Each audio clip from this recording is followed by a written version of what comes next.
All right, good evening, Word family, Philadelphia and beyond. I'm Charles Ellison, and welcome to the 2020 Black National Convention. Normally you hear me on Reality Check each day here on WURD, but tonight we are broadcasting the Black National Convention as ongoing #WordAndPolitics wall-to-wall coverage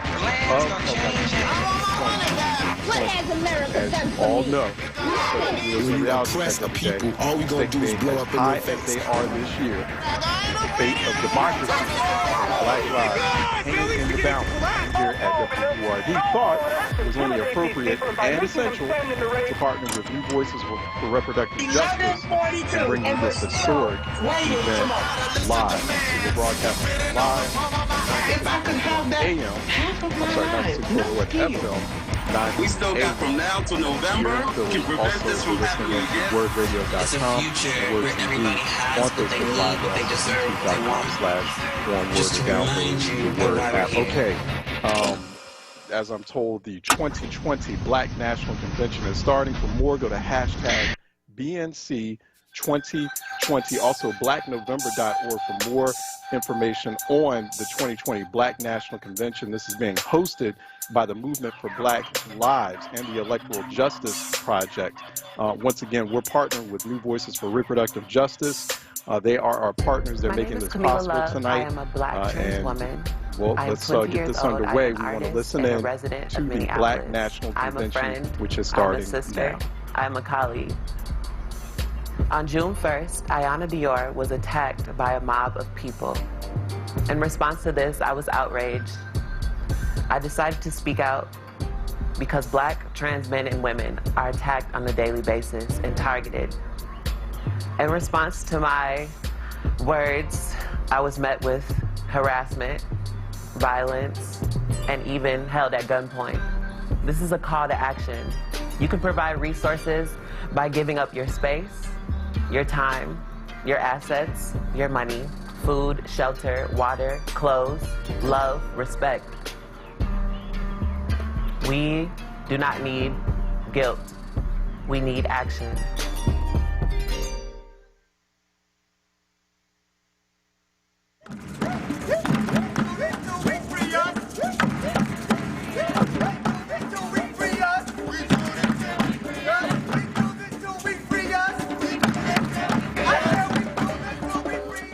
Good evening, family, and welcome to the Black National Convention. My name is Phil Agnew, and I'm here in Miami where I live and organize. I'm a founding member of the Dream Defenders, an organization founded out of the demand for justice for Trayvon Martin in 2012. Since then, at least 5,000 people that we know of have been murdered by the police in this country. Just a few nights ago, Jacob Blake was shot 7 times in Kenosha County, Wisconsin. His children were watching. Thankfully, he is alive and stable, and we uplift his healing. It's time for us to organize to put an end to the physical, emotional, economic, and political violence against Black people in this country. Now, this space was inspired by the 1972 Black National Convention held in Gary, Indiana. That convention brought together delegates from all 50 states to create a Black national agenda. It sought political clarity, and they hosted crucial debates on the various strategies towards Black power and Black freedom.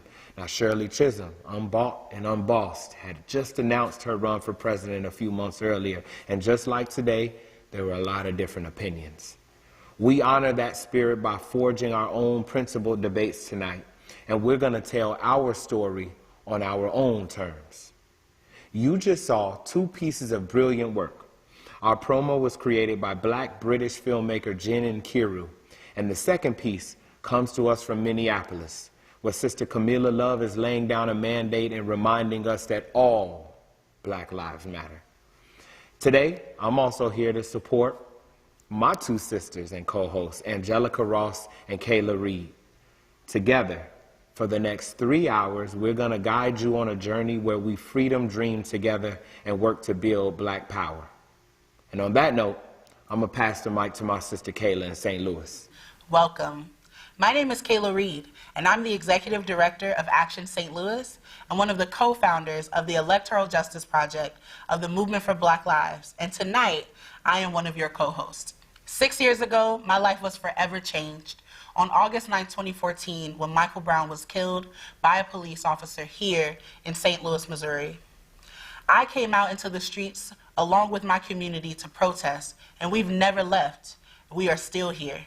August 28th is a major day in Black history. Today, in 1955, Emmett Till was murdered. In 1963, 250,000 people attended the March on Washington. In 2005, Katrina touched land. In 2020, August 28th is the day where Black people are gathering to roll forward a new agenda for Black liberation. We are convening under the weight of a pandemic with 180,000 lives lost, an authoritarian federal government, and white nationalist forces empowered by the current president to stalk and harm Black dissenters. It is not enough to simply utter the words Black Lives Matter. We demand more, so much more. Who will defend and protect Black lives? Who will present a bold and clear vision for our bright futures? We will. Now over to Angelica Ross in Atlanta.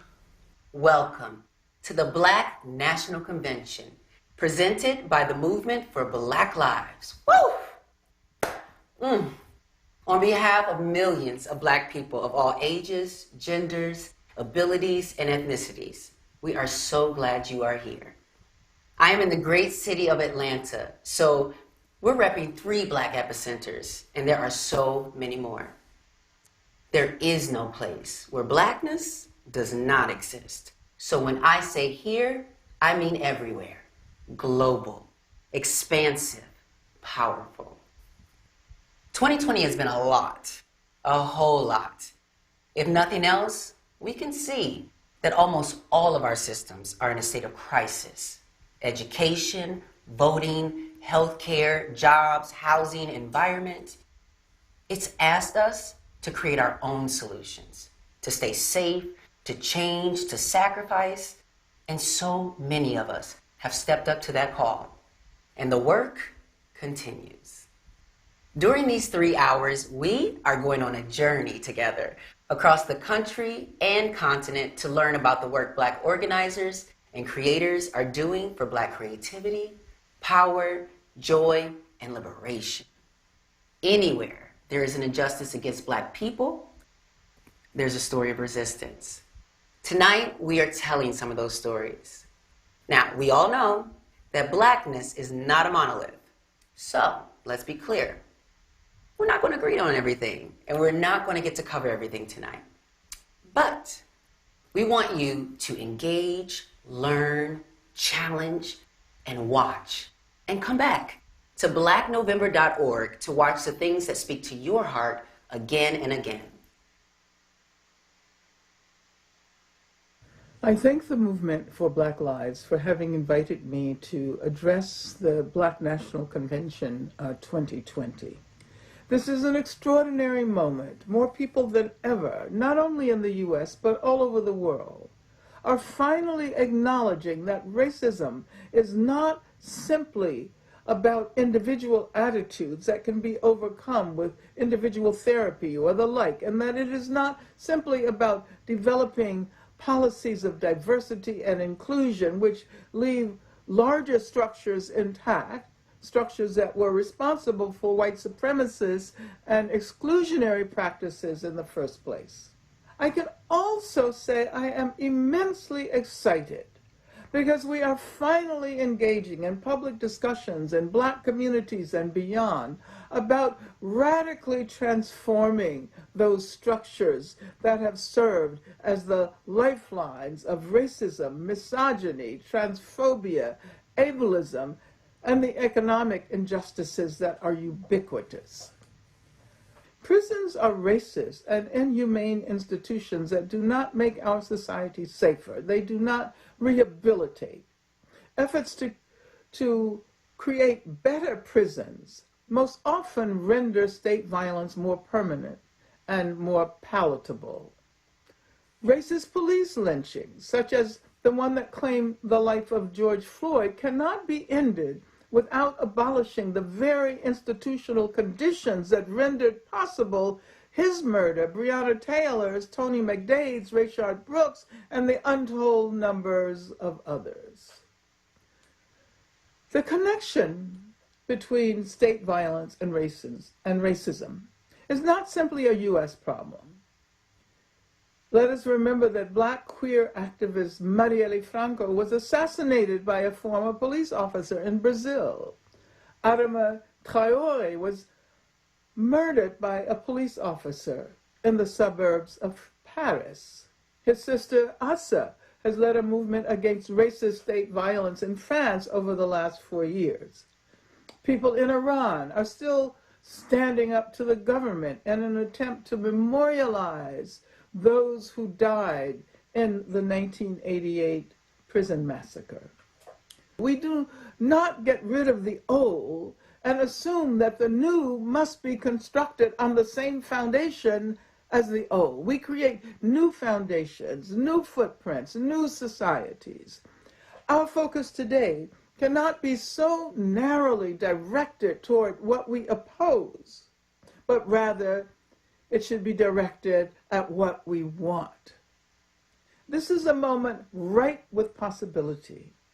So let the convening of the National Black Convention be a launching pad for a radical left agenda, a Black left agenda, and will encourage us all to push ourselves to fight for the future and for the world we deserve. Hi, my name is Derica Purnell, and I am so excited to be in conversation with this wonderful group of people, talking about abolition. We have a short amount of time, lots to cover, so we're going to jump right into it. So very first question, for someone who's never heard of abolition, who's watching all the protests in the streets, who's seeing defund painted all across Black Lives Matter, what does abolition mean? Abolition for us is working, centering ourselves in community-led, people-led processes that are outside of a current system of police, jails, and prisons, and doing that work to figure out through transformative processes how we get to something, what different looks like. TL, would you like to answer also? What does abolition mean to you? Hey, thanks for having me. So for HERD, our organization views abolition as disabled people being able to fully live with all of the rights and supports and access and love that they need to thrive and survive. We understand abolition, disability justice as a requisite for abolition, that you cannot understand abolition without understanding that the United States government has always used constructed ideas about disability, delinquency, and dependency, intertwined with constructed ideas about class and race and criminal, right, to cage and disappear undesirables. And so we understand every single issue of inequity and injustice as a disability rights and disability justice issue. And we see abolition as a project that inherently centers the margins of the margins and acknowledges that disabled people are disproportionately affected by the entire carceral apparatus, from psych facilities to nursing facilities to group homes / facilities to prisons and jails and immigration detention, et cetera. Disabled people are in fact disproportionately represented in those spaces, and so we need to center disability. And so that's a big thing for HERD and the Harriet Tubman Collective as well. Rich, I'm gonna go to you. What does abolition mean to you? Abolition, I got to think about when I came home from the joint, right? And I was nowhere near abolition of that system. I hated that system. I had a lot of anger towards that system, but I didn't quite know that dismantling it was even a possibility, right? So for me, abolition was about me acknowledging or kind of learning that, yeah, there can be an alternative to things, that everything that is doesn't have to always be, and that through that acknowledgement that, we can change things, became, then I became an abolitionist. I grew into it by actually seeing things change. and learning the process of how we can change things, right? Becoming an organizer and seeing policies I never thought, change, right? Like ban the box. Tony, Michelle, I'm gonna go to you. Is that Tina Turner behind you over your right shoulder? Yes, it's Tina Turner and it's Donna Summers. Okay, all right. Diana Ross, Teddy Pendergrass, Aretha Franklin, all my things. Okay, I'll be all up in y'all living rooms on Zoom. You think I'm just talking to you, but really being your background too. So Tony, what does abolition mean to you? Yes, so abolition for me is simply the dismantling of systems and groups of people that oppress us, right?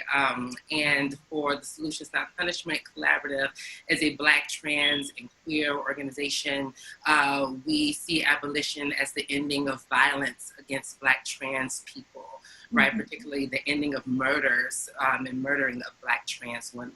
And so as we are dismantling these systems, how are we also building the visions that was given to us by our ancestors?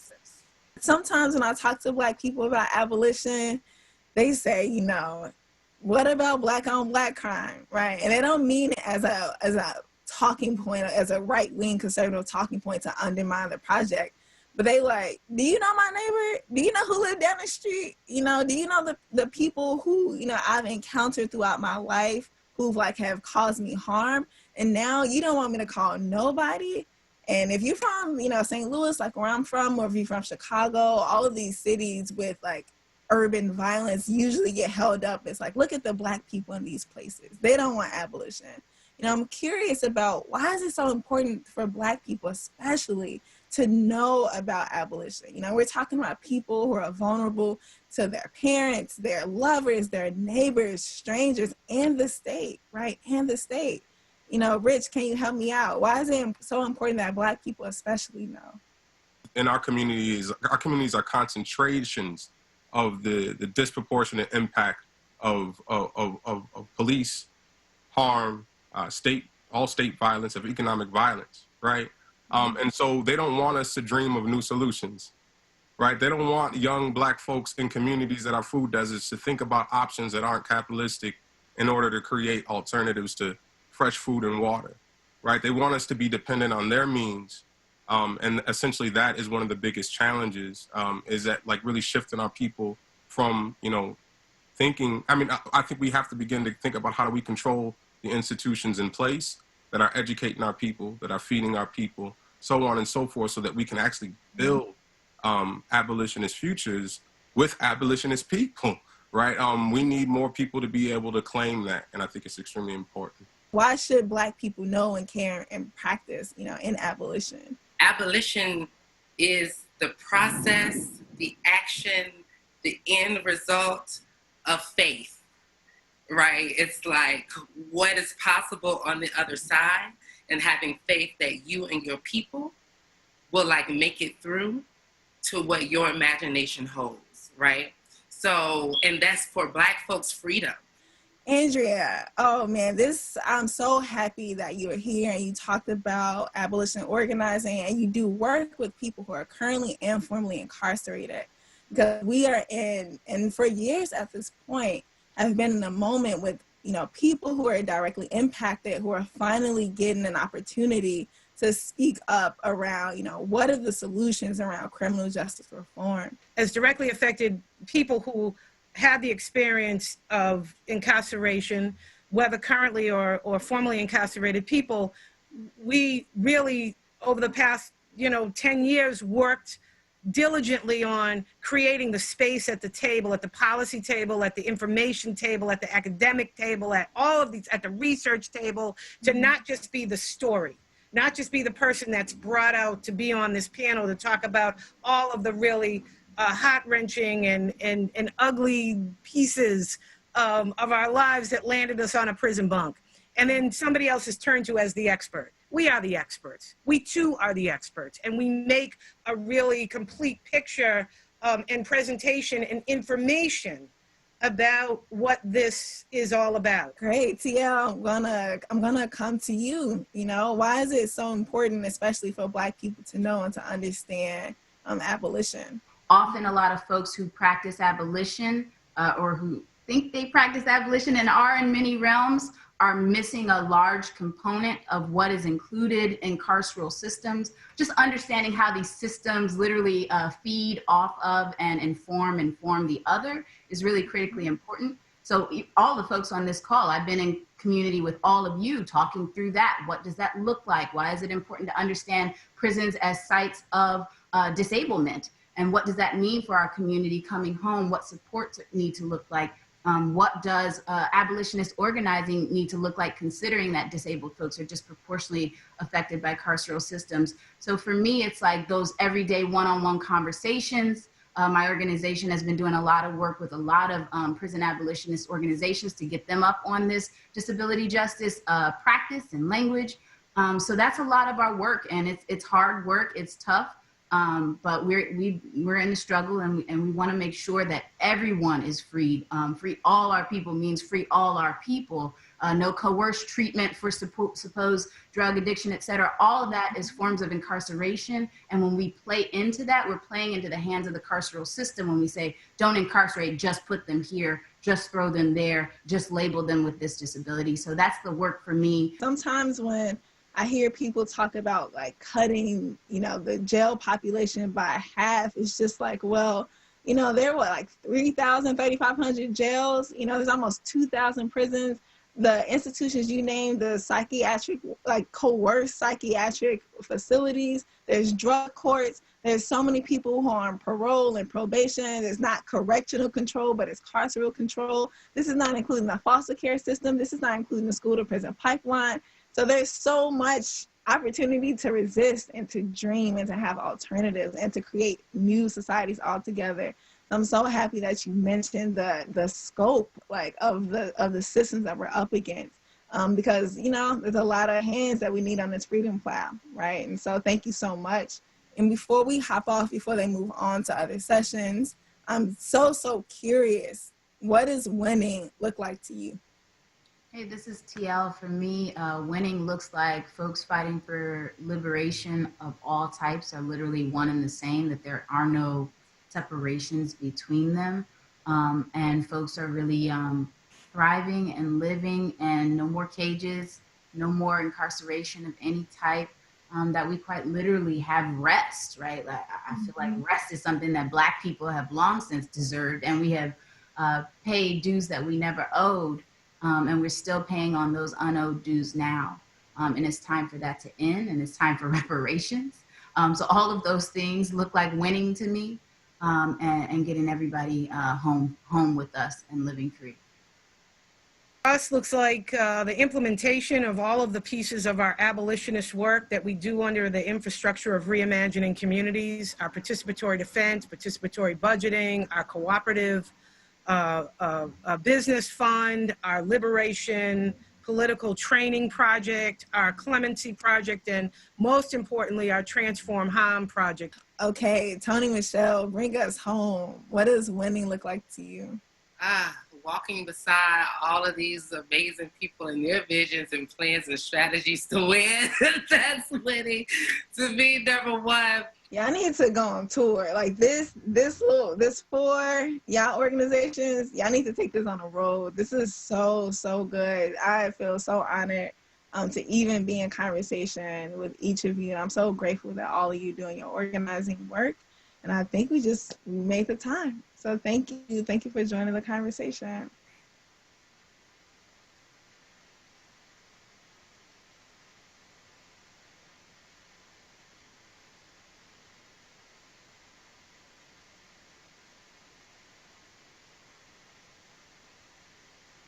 We have had many Black conferences before, but a most important thing happened here in Gary, Indiana. For the first time in Black political history, Black people were able to combine two distinctly different kinds of political power. All right, we're back, and we're still watching the National Black Convention. Let's go back to it. The mobilizing of these two forces here in Gary in this spring of 1972 has greatly increased the political effectiveness of the Black community.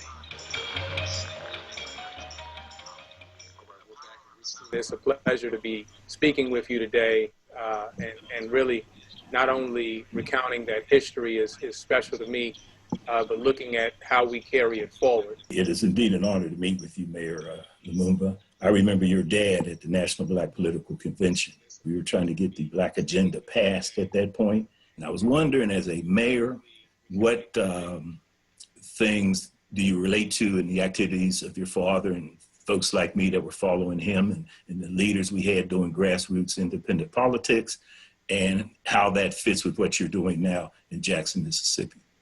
Well, one of the challenges that we have to recognize is that as we see leadership that thinks like us, we have to understand that our people have been locked out of the process for so long, that not only do we have to have political organization, but we have to have political education.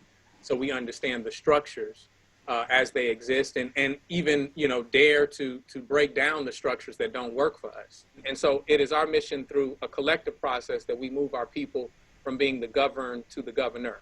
I should only be a byproduct in what I'm doing that helps move communities to having greater access to governing themselves. And I imagine it has a broader social contract attached to it, and it's everything from LGBTQ to other dimensions of humanity and social organization that we got to take a look at. We have to understand that while we are certainly privileged to have more leadership that looks like us, now our goal has to be to have leadership that thinks like us.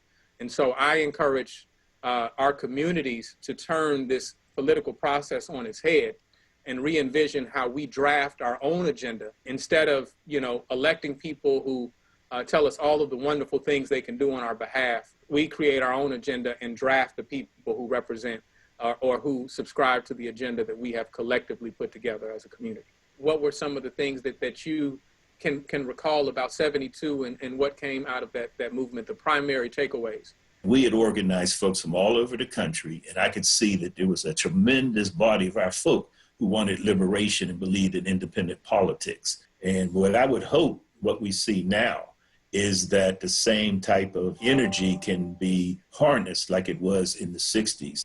I want to thank you for being my elder and you know, having a history that allows me to stand here today. There's an African proverb that says that someone is sitting in the shade today because someone thought to plant a seed a long time ago. Mm-hmm. I appreciate you, brother.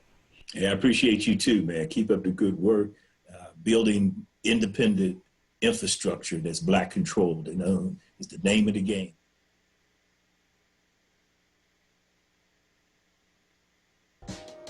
The Workhouse is a living, breathing monument to white supremacy and racism here in St. Louis.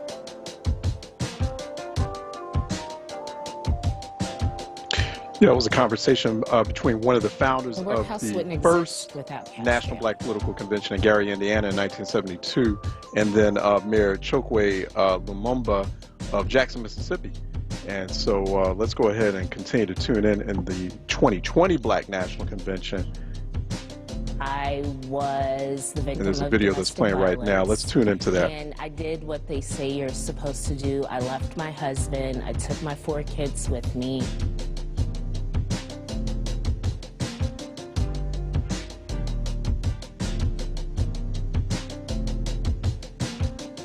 I've never felt less human, less deserving, had less dignity. This particular facility is also well known for having really horrendous conditions, abusive conditions, abuse by jail guards, and that's almost synonymous with the workhouse at this point in St. Louis. Cash bail facilitates nationally is this over-dependence on the carceral state. We are acculturated in this society to thinking that the only solution to our problems are punitive solutions. When I got out of the workhouse, I said that I was going to spend the rest of my life working to tear down the systems that tried to destroy me.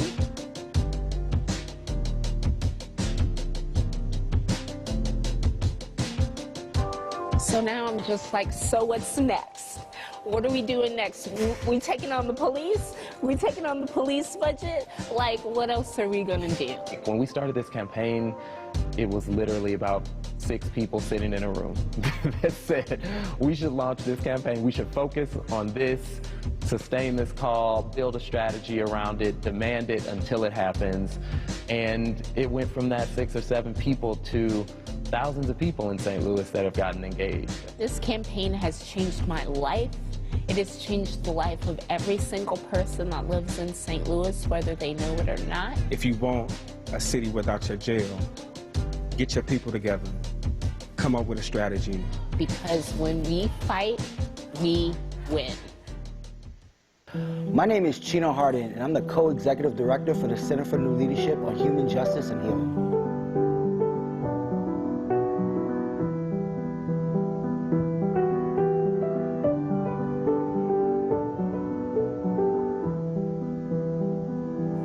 It's not just Trayvon Martin and George Floyd. There's a lot of people that wasn't on camera that got killed by the police. Look, they got us caged off like animals.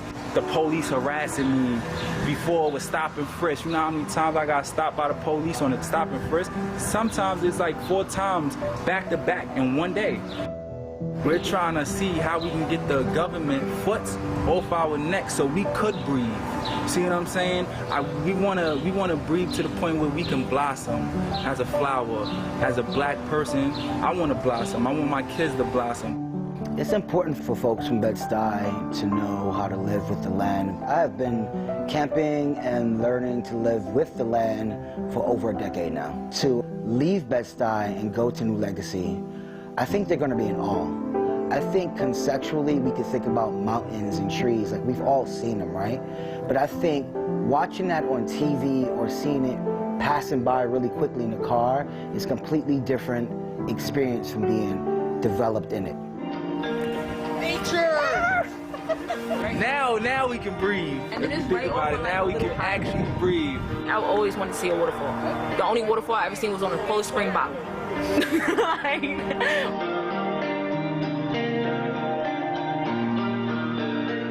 Clear water, like, I'm so used to Coney Island, the dirty water. It's a part of our healing from the atrocities of slavery and genocide and imperialism. A lot of kids, they grow up in the projects or a low-budget neighborhood, and they never get to see this right here. That's why I feel like this moment right now, like we all realizing this right now because we're out here. We're not surrounded by the city. We're not worried about who's over our shoulder. Yo, coming from this to go back to the city to see the police all over, and they sit there and tell you like, yo, you gotta go. Like, yo, you can't sit right here. What you mean I can't sit right here, man? I just came from nature and I was sitting everywhere. Like, I was just sitting wherever I wanted to go. I think when people are on the land that New Legacy has developed for them, they will be taking back a new legacy with them. New Legacy is not just an idea of a place. It's an idea of a spirit. It's an idea of a community. It's an idea about all land, not just green land, even the concrete land that doesn't necessarily love us, but we have to interact with, right?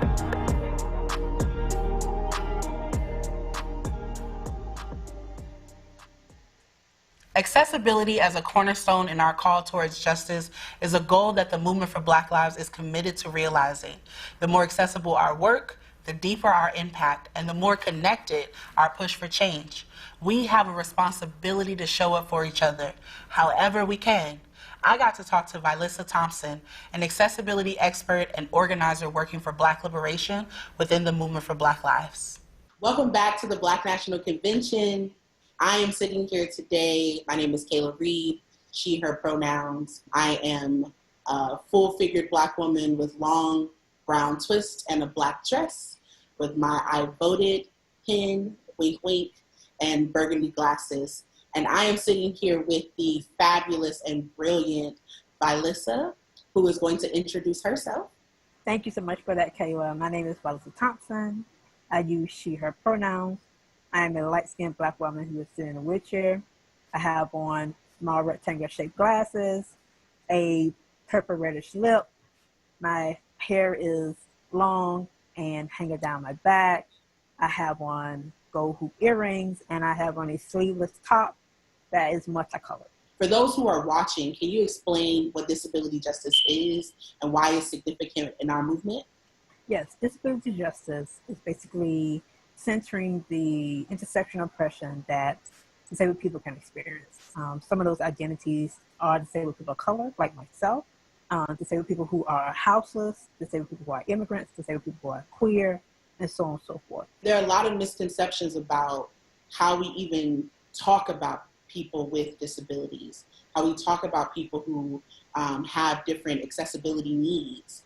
And it is something that we have to hold. That's not a foreign concept. There's not people on the other side. There are folks in our families, there are folks in our communities, there are folks in our organizations who would have a better experience in our movement, who would show up stronger because we see them as their fuller selves. And so I really do appreciate that as a framework that we have to continue to hold, because it impacts so many people. You know, people want to focus on, you know, accessibility as a ramp, but accessibility comes into providing ASL and captioning for our virtual events like we're doing for the BNC, you know, to ensuring that if you're doing a presentation, you describe the images on your PowerPoint, or what we did with ourselves is describing who we are for a visual description so that people who may be blind or low vision can know what we look like.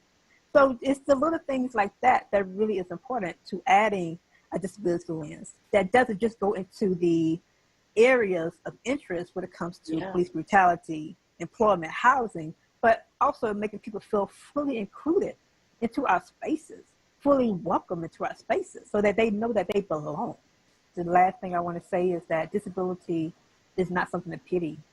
Disability is an identity, it's a culture, it has a history, it has a community that is so rich with diversity that everyone should take notice as to why inclusive disability is a priority. Thank you so much. And I hope everyone enjoyed this conversation as much as I did. Grateful to be in this work with you. Thank you so much, Kate. It's so grateful to know you and be a part of this work and to just be seen. I never expected that I'd be in New Orleans going on strike from an African-American owned company. I never expected to be treated the way I've been treated. I never expected that I have to put my family through what I'm going through on strike. I never expected to go where we've gone. I never expected my mama to be proud as she is now. I never expected my family to respect me the way they respect me now. I never expected to be on strike with 14 strong black brothers. I never expected. You don't know what it's like to work for Metro. You don't know what it's like to get up out your bed every day, not knowing how much you're gonna make. You don't know what it's like to being chased by your boss trying to run you off the clock. You don't know what it's like to work for 5 kids every day. You don't know what it's like to wake up and to go on the line every day with 14 guys and plus another brother. You don't know the struggle. Now it's time for y'all to see the faces that's behind y'all trucks every morning. Now it's time that we start getting the respect that we deserve. Now it's time for us to demand what we need to support our family. Now it's time for my kids to see what standing up looks like. Did erase us from map and memory. Hold conferences on how to classify our disappearance. For years we found no record of diasporic transactions until we found ourselves listed in insurance claims as commodities. Now that we're human, winning the way, they seek the peace to kill us. In peace. I want my money back. I'm down there drowning in your fat. You got me on my knees praying for everything you lack. I ain't afraid of you. I'm just a victim of your fear. You cower in your tower praying that I disappear. I got another plan. When that requires me to stand on the stage in the street. Don't need no microphone to beat. And if you hear this song, if you ain't dead to sing along, beg us from this hand drum till you get where you belong. I got a list of the meds written on the palm of my hand. I'm on my dish and you gon' know where I stand. We're living hand to mouth. You wanna be somebody, see somebody, try and free somebody. Listen to meds written on the palm of my hand. I'm on my dish and you gon' know.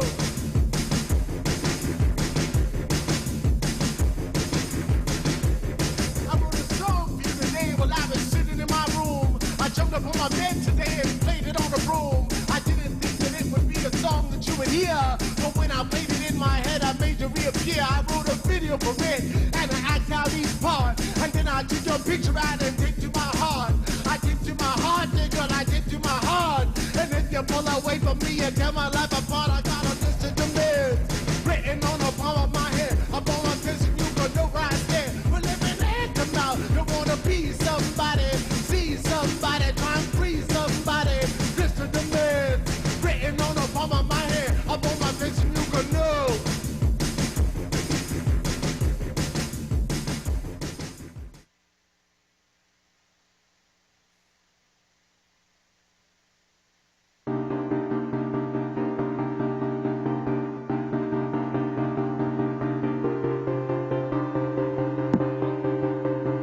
All right, this is WURD Radio. We're still listening in to the Black National Convention, the 2020 Black National Convention. That's about 48 years after the first National Black Political Convention, which took place in Gary, Indiana in 1972. So now here we are in 2020. Obviously, we've got this major election taking place. We've had a series of panels, heavy emphasis on issues like abolition, de-incarceration, disability access, some of those high-level issues coming up, also conversations, interaction between current organizers of this Black National and voices from organizers, leaders from the previous convention in 1972. So let's continue to watch. Many folks are watching, and we see you. How are you doing at the Facebook live stream, facebook.com/4word. You can also watch us on youtube.com/onWURD.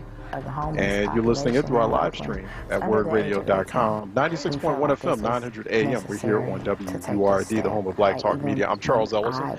I'm your anchor for this evening as we're watching the Black National Convention. So I'm watching it right along with you. So let's continue to tune in. To be able to have housing.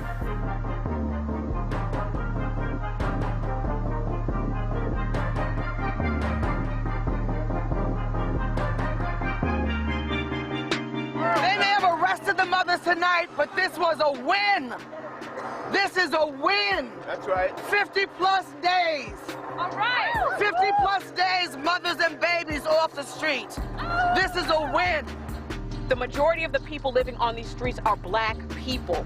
And that is directly connected to the history of slavery and Jim Crow in America. Just with this one act, Wedgwood has offered to sell their entire Oakland portfolio to the land trust, so it is affordable in perpetuity. This movement does not end today with us, with that house on Magnolia Street. We will not stop organizing and fighting until all unhoused folks who want shelter have shelter. This is just a house. Mom's house is wherever we are, wherever we're organizing. This is becoming a movement, and it's going to continue. Mom's house! Mom's house!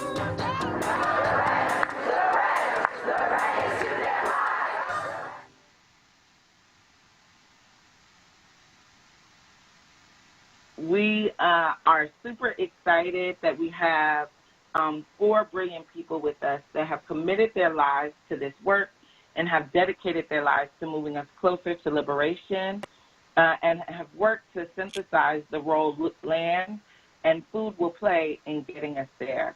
So we have a lot to talk about in a little bit of time, so I'm going to jump into it. So the first conversation I want us to dig into is, why is it essential that land is a part of the strategy for Black people to build power? This is Dar. I can start. Once again, free the land, everyone. I want to give thanks to all of our collective ancestors for paving the way for us to be able to do this incredibly important work. You know, we know, as Malcolm taught us, that land is the basis for all power. And I don't mean, and we don't mean land and ownership in this sort of faux Black capitalist ownership sense of privatizing and trying to get rich off of land. What I mean is a process around us joining the movement to fight for space, for liberated territory, for our people to be free and self-determining. We're also talking about fighting for land to be decommodified and taking off the speculative market, to be in solidarity with indigenous comrades, to rematriate the land, and get back to all of our indigenous legacies of land-based knowledge. We have such a rich history of land-based knowledge, and ensuring all of our people have the means to be nourished, to be safe, to be whole, and in our full dignity. We've seen the decimation of our farming communities reduced by 98% through theft and all sorts of violence. If we truly believe in fighting for Black power, it must start and center our fight to reclaim, return to, and protect the land and our rights to fully actualize Black nourishment, healing, dignity, and a home for the most creative and revolutionary of our Black freedom dreams. Yes, absolutely. That was so beautiful, Dara. Thank you so much for that. When I think about reclaiming the land, obtaining land, and the way that we use that to build power and free our people, I think about the ways in which gentrification is happening, right? And the ways in which non-Black people are coming in and, you know, pushing Black people out to areas where, you know, it causes disparities in their health. So in New Orleans, we realize and we notice now that a lot of our, you know, our family members and community members are being pushed out to where all of these major plants are, which is causing cancerous health disparities. You know, they don't have access to get fresh goods because they're so far away from city center. An increased, you know, experience with in terms of violence because people are just really, you know, left destitute and without resources. So my, you know, in fighting that violence and food insecurity and healthcare disparity, we want to create, and we did create the House of Tulip, which we went in and we bought Black land that was up for sale, Black property that was up for sale, and we beat out white buyers, right? Because we want to keep this, you know, where we deserve to be, and we deserve to be well, to be in a place that will not kill us, right? To dismantle, to obtain these properties and to continue to dismantle white supremacy, to dismantle the land in which is incarcerating us. And so what we're doing is we're educating our community and we're buying these properties back, right? And we're giving them back to our community to use to help further and enrich their lives. And so creating a true inheritance for our people, right? It's not saying, no, you have to earn this. No, this is an inheritance for our future generations. We're going to keep this Black owned. We're going to keep this community led. And so we can build this power collectively that way. First of all, I mean, we have to value the land. And we don't. Because my mama bought this house for $50,000. They want to give me $750,000. What am I going to do? I'm going to sell that house. And that's what we do. Stop selling your damn house. Stop selling your damn property.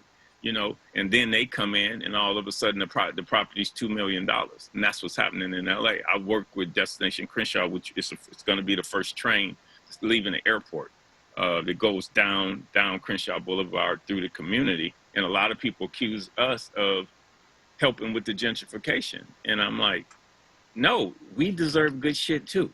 They see the value in where we're at. We don't see it. We see it in the money. But as Doris said, the value is in the land. The gold, the diamond, everything is in the land, and we are the land. So what we have to do is change our values. Like Black Lives Matter. Do they matter to us in our communities? The land is the basis of all wealth. Land is the basis of all power. Land is the basis of all independence. If we are ever, whatever movement that you are associated with, if you're looking toward becoming free and liberated, then you have to determine what will be your association to the land. If we can't feed ourselves, we can't free ourselves. If we can't feed ourselves, we cannot free ourselves. So we have to learn how we want to first free ourselves. Right. And that means that we have to learn how to feed ourselves. And everything that we eat comes from the land. Everything that we wear comes from the land.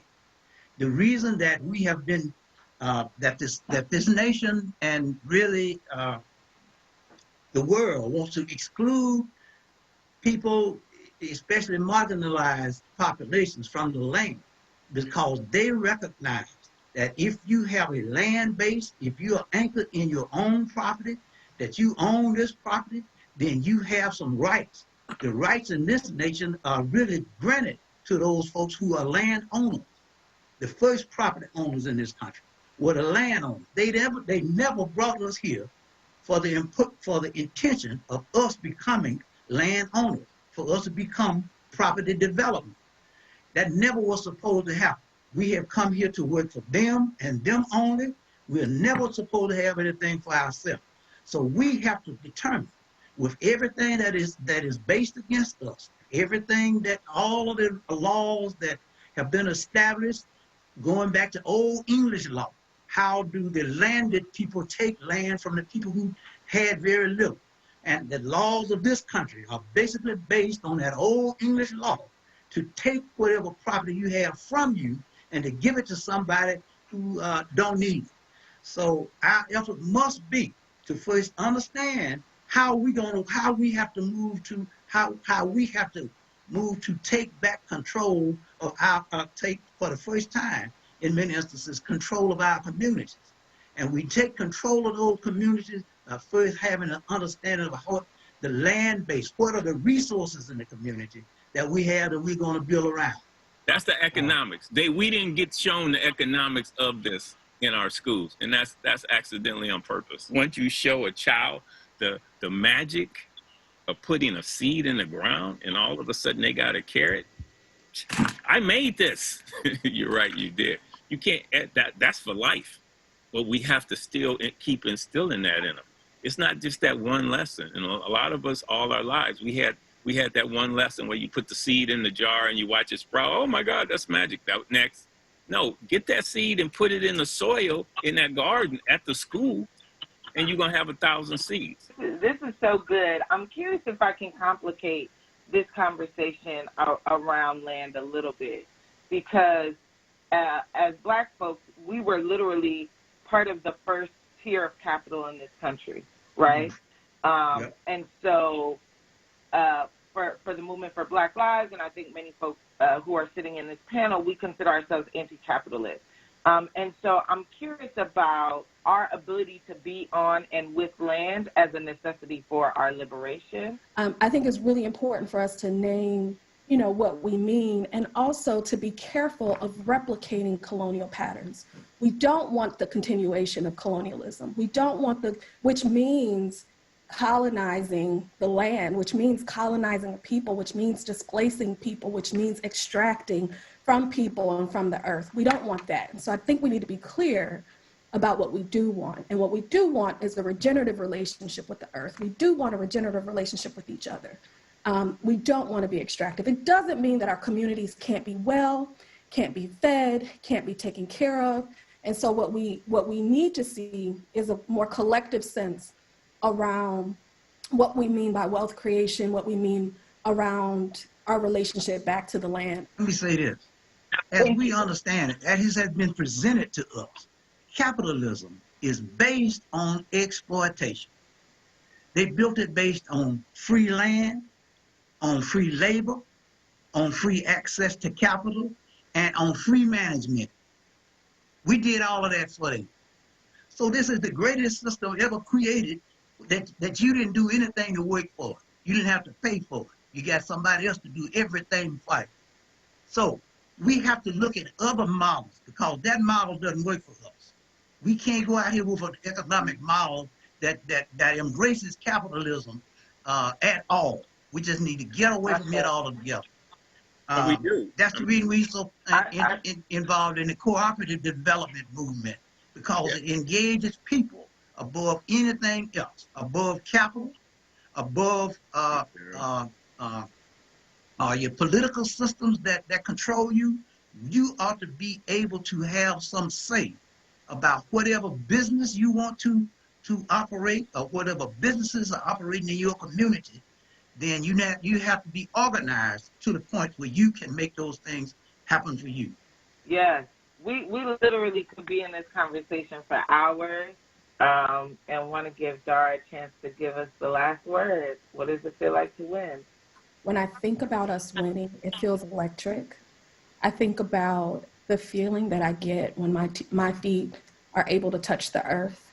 And particularly touching the earth without fear that will be removed, without fear that will be displaced, without fear that will be kidnapped by police, without any kind of fears, but an actual just deep connection to the land, to each other, and deeply rooted in our unapologetic Blackness.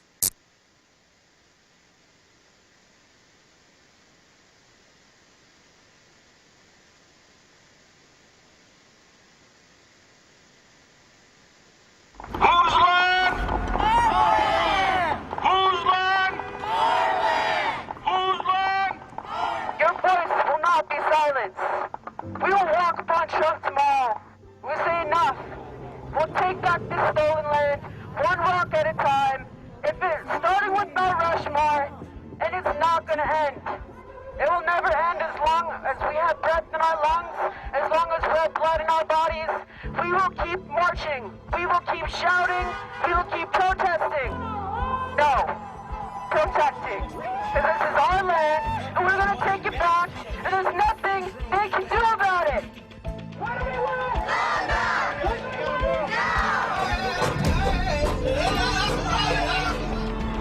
Where's our stolen sisters? Where are our sisters? No peace! No peace! Land back! Drop your on stolen land! This is the territory of the Oceti-Sakowin. We are not leaving. This is our homeland. This is where we had ceremony. This is where we hunted and camped. Where we did courtship. We had marriages here. Our common enemy is white supremacy and systematic racism.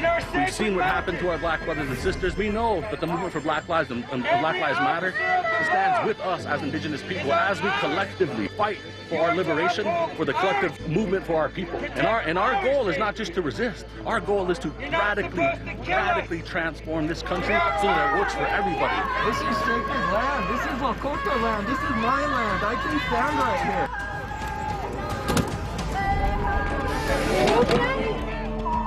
The aggression today was come out from you guys. Because we want our land back. We ain't going nowhere. This is our land. It's been our land for thousands of years. To the Federal County Sheriff's Department, to the Highway Patrol, this is a warning to each and every one of you. You are unlawfully on our land without the consent of our tribal leaders, in violation of our treaties. You have an opportunity now that we're giving you to stand down and vacate our land. Whose land? Our land! Whose land? Our land! This is the land of the Oceti-Sakowin. And we're prepared to stand our ground. Today has been a proud day to be Lakota. Today has been a proud day to be Indigenous. We shut down Mount Rushmore for 3 hours. And we did it in a good way. We felt that power from our ancestors. So Wopila Tonka Achichi Apolo to each and every one of you. For our people, for our Black Hill. Listen, I'm not gonna lie.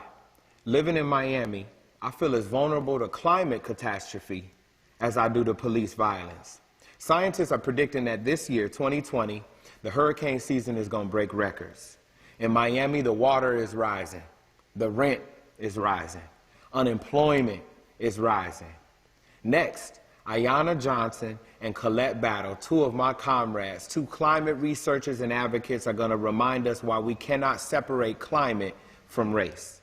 So, Colette, I've had the pleasure of chatting with you a bunch of times, but not everyone knows you yet. Will you introduce yourself? I'm Colette Pichon Battle. I'm the Executive Director of the Gulf Coast Center for Law and Policy. I'm here in South Louisiana, and we work with communities of color on the front lines of climate change here in the Gulf South, Texas, Louisiana, Mississippi, Alabama, and Florida.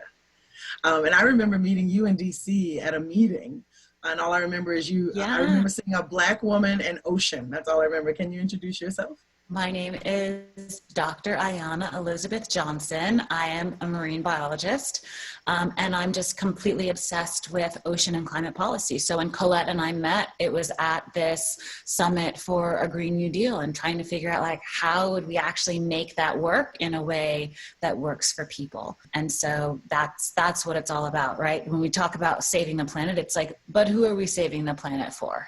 Right. Because I want to save it for the people that I love and the places I love and the creatures that I love. What is it that we don't know about our oceans? Like why are they such an important part of who we are on this planet? I think what people don't understand about the ocean is the enormous role that it plays in our climate system. When we think about carbon dioxide, when we think about heat, the ocean has actually absorbed 93% of the heat that we've trapped with greenhouse gases. It's absorbed a third of the carbon dioxide that we've emitted by burning fossil fuels. So the ocean is really trying to do us a solid. It's like buffering us from the worst that we throw at it, but it can't really take anymore. And on the flip side, it's also a hero. It's trying to feed us. It's trying to protect us from storms with coastal ecosystems. As you well know, down in Louisiana, it's trying to offer us sources of renewable energy.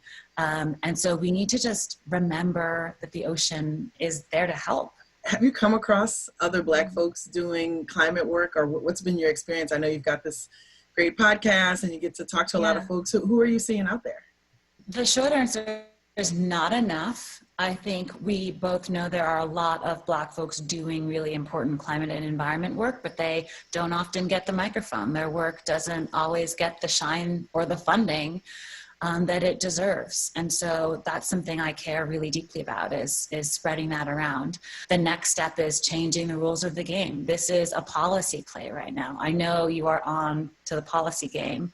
So maybe you could share with folks, like, what are you working on now? What's next? My dream has come true because with the Movement for Black Lives, working with the policy table, we are now pushing a Red, Black, and Green New Deal. So a national climate policy, a national climate agenda for that Black people are putting themselves into. I couldn't be more excited about it because this is about Black lives and how many people died in Katrina.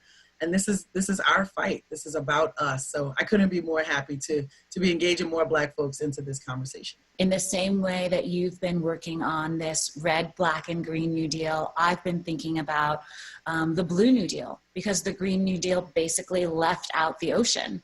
And so maybe we could have like a red, black, and green and blue New Deal. It's like too many colors, but my focus is on coastal communities in these places where sea level is rising and floods are coming down and we're experiencing heat waves, and we know who's most at risk. It's the people who are always the most at risk. That's right. People who are already breathing the dirty air and having the dirty water. So I think this is really exciting because it's a moment where the Movement for Black Lives and the climate movement actually have an opportunity to come together. The alignment is clear, right? That divest invest framework that M4BL is getting known for right now around defund the police. I mean, it is the same framework that we need to deal with these fossil fuels, these dirty fuels, this dirty energy. Exactly. We've got billions of American dollars going into funding and supporting corporations that are actually killing the planet. What we need to do is divest those dollars from those corporations, from these militarized actions, and put it into community, put it into the things we need. It's time to invest in Black communities, invest in our future, and invest in climate solutions from a Black vision. So I'm going to introduce a national civil rights leader, Reverend Lennox Yearwood. I am originally from Louisiana. All right, now, I like that. When Katrina hit New Orleans, 1,833 people lost their lives. Now, if you can go to a place that if they were hit by a Category 1 storm, it would have more disastrous effects. I said, well, where is that place? I'll be there. They said the Hampton Roads, Norfolk area. Norfolk is particularly prone to flooding because of its location, flanked by the Atlantic Ocean, the Chesapeake Bay, and the James River. That's my beach right there. And the 2 lakes on the side and my pool in the back. The main ways out of the area in an emergency funnel to a set of just a few tunnels and bridges. There's probably not another locality that's facing the challenges and the threats around water. I'm not trying to see my area on the news talking about body counts and we can't find this person, we can't find these people. The flood wall stops where the public housing area begins. St. Paul's, like many public housing communities across the country, is more prone to climate flooding than the rest of the city, further complicating the question of what to do about public housing. So you're looking at multiple billions of dollars to try to build a living with water situation. We've got to rebuild it back in a way that lives with the water. So they offer Section 8 vouchers and things like that to get people to move other places. People are running out of places to go. How are we the ones being hurt the worst by a climate crisis that we contribute to the least? We used to mainly smell car fumes, and we didn't smell them anymore because we were growing things. It's a long process. It's like you say, it takes a whole village. We understand that this is an issue that affects us more than everybody else. Climate justice and environmental justice, all of it is centered on racial justice. We don't have any other choice but to figure this out for our future. Yes, you're in harm's way, but yes, you can be the solution to the rest of the country and the world to fix this climate crisis.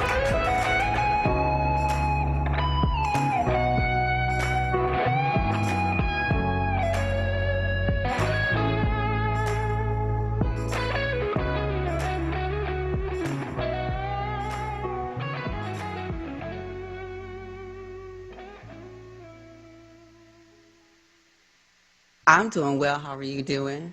I'm managing. You know, we are in interesting and challenging times. I'm not used to being in the house this much. Yes, very, very true. But it is very interesting times of a lot of things are going on, especially the word accountability. What is accountability looking like in the tech industry? What does tech accountability look like? For us, tech accountability really is about focusing on a wide range of mega corporations that inside of a capitalist structure have been able to amass a ton of power, have been able to buy up competitors and be able to set the sort of rules of our economy and our democracy by the ways in which they set up their algorithms, the ways in which they set up their incentive structures, the ways in which they set up their use of services and how people engage on those platforms. And so for us, it is about ensuring that these platforms, which have the potential to bring us into the future, don't drag us into the past. And so what we've seen on so many of these platforms is targeted ad policies that have allowed people to market ads just to white people, or just to women, or to avoid all sorts of communities. Algorithms that have been used to target various folks, in particular Black folks, Black trans folks, many folks who have already targeted and attacked out in the larger society. So where's that line between what you're talking about there and, you know, in marketing when we are trying to sell something to a particular audience, like where's that fine line?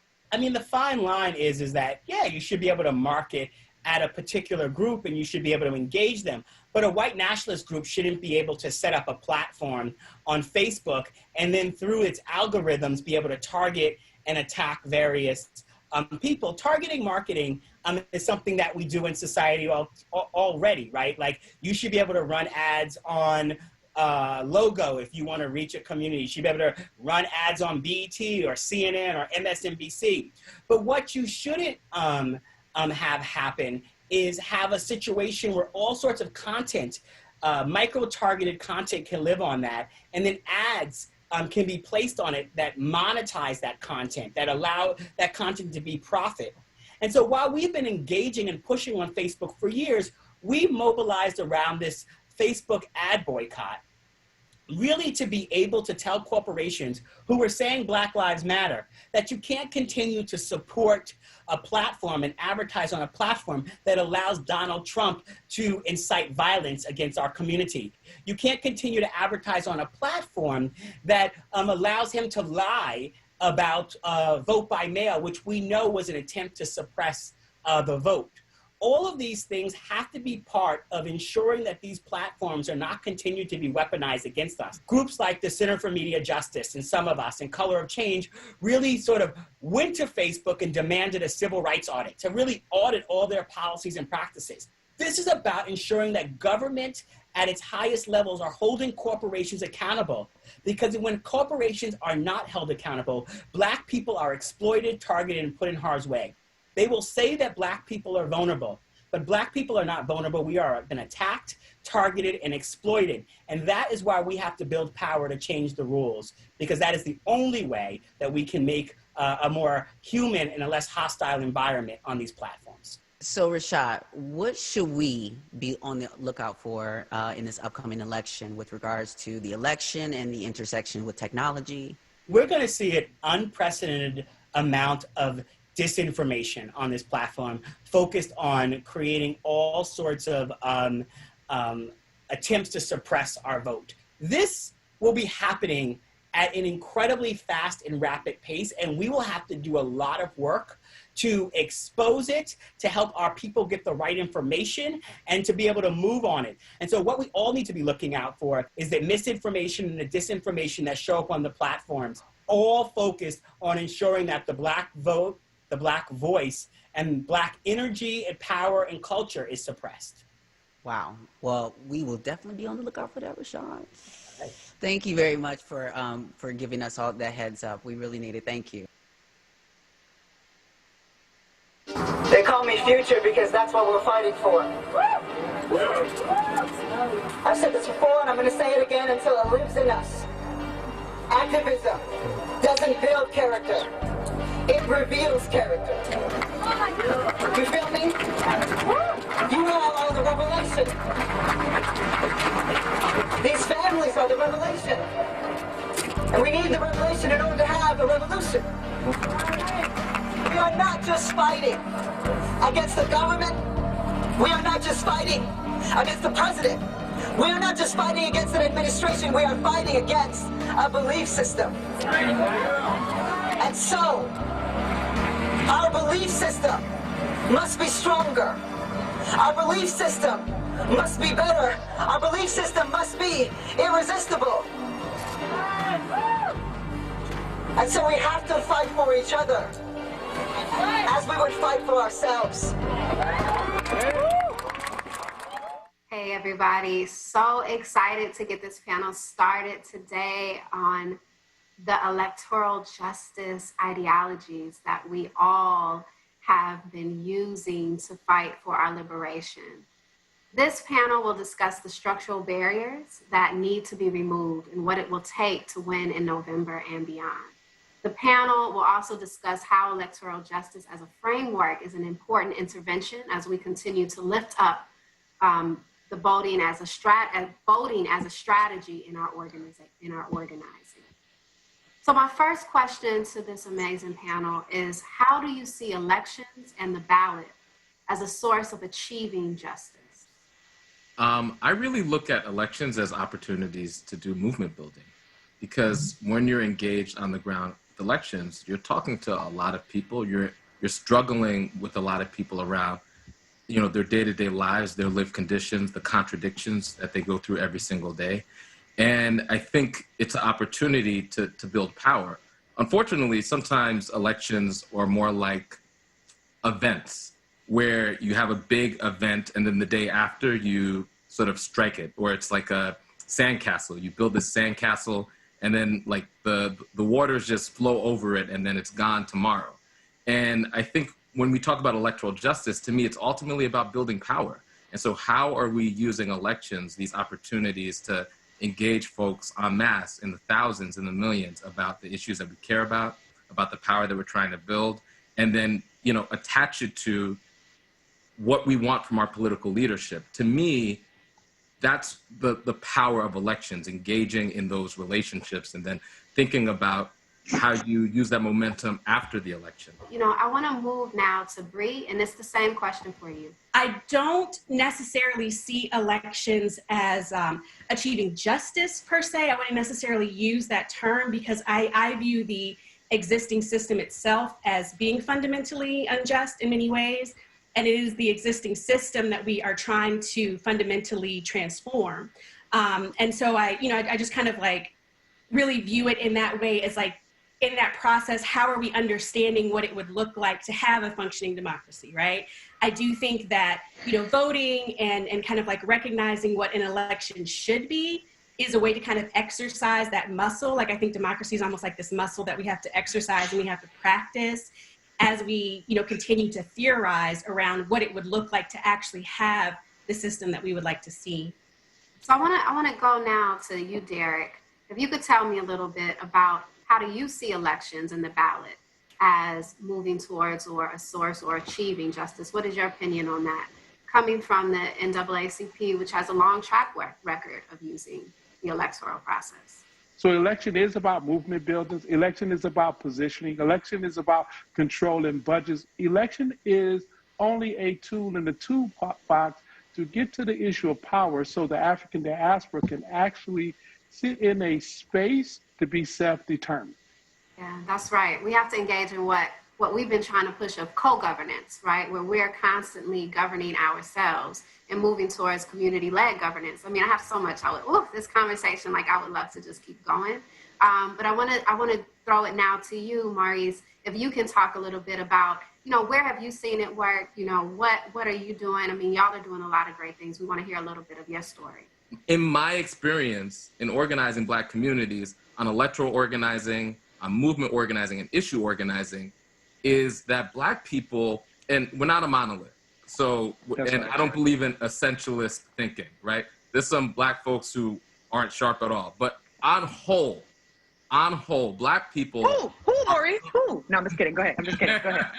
Who are you talking about? I'll be talking about my people.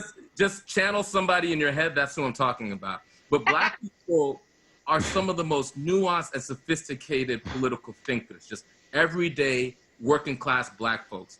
It's that double consciousness, because that's how we survive. We need to understand and perceive our reality as well as the reality of the dominant culture. People who just live and swim in the dominant culture are only thinking through one lens. And I think that that's what positions us to be able to hold contradictions. So this contradiction around the two-party system and elections being insufficient, but an essential tool.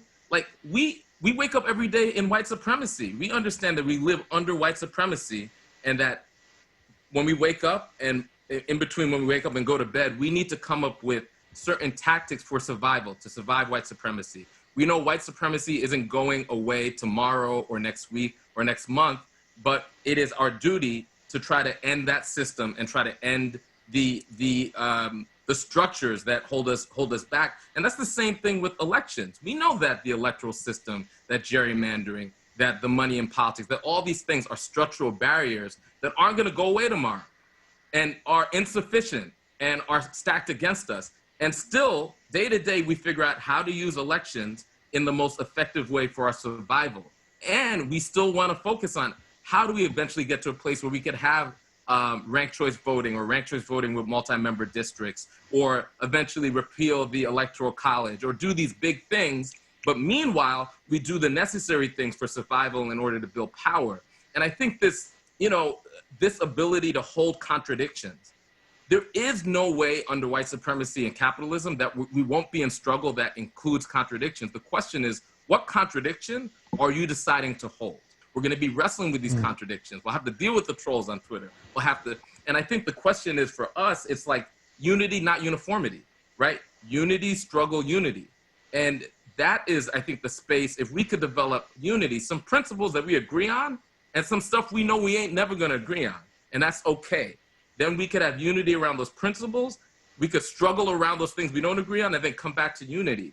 And I think that is, to me, a generative space for Black liberation. And then the last piece around, yes, we need to have high standards for conduct, but we need to have a low bar of entry.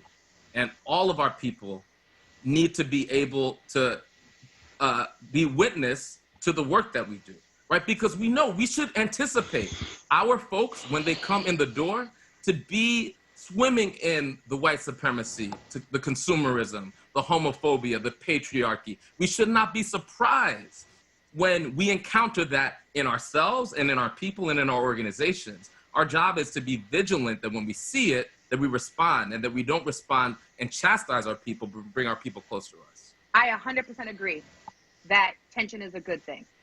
I don't think we get anywhere without tension. I also want to add that it is necessary for us to be in relationship with each other, even if we disagree with people, right? It's necessary.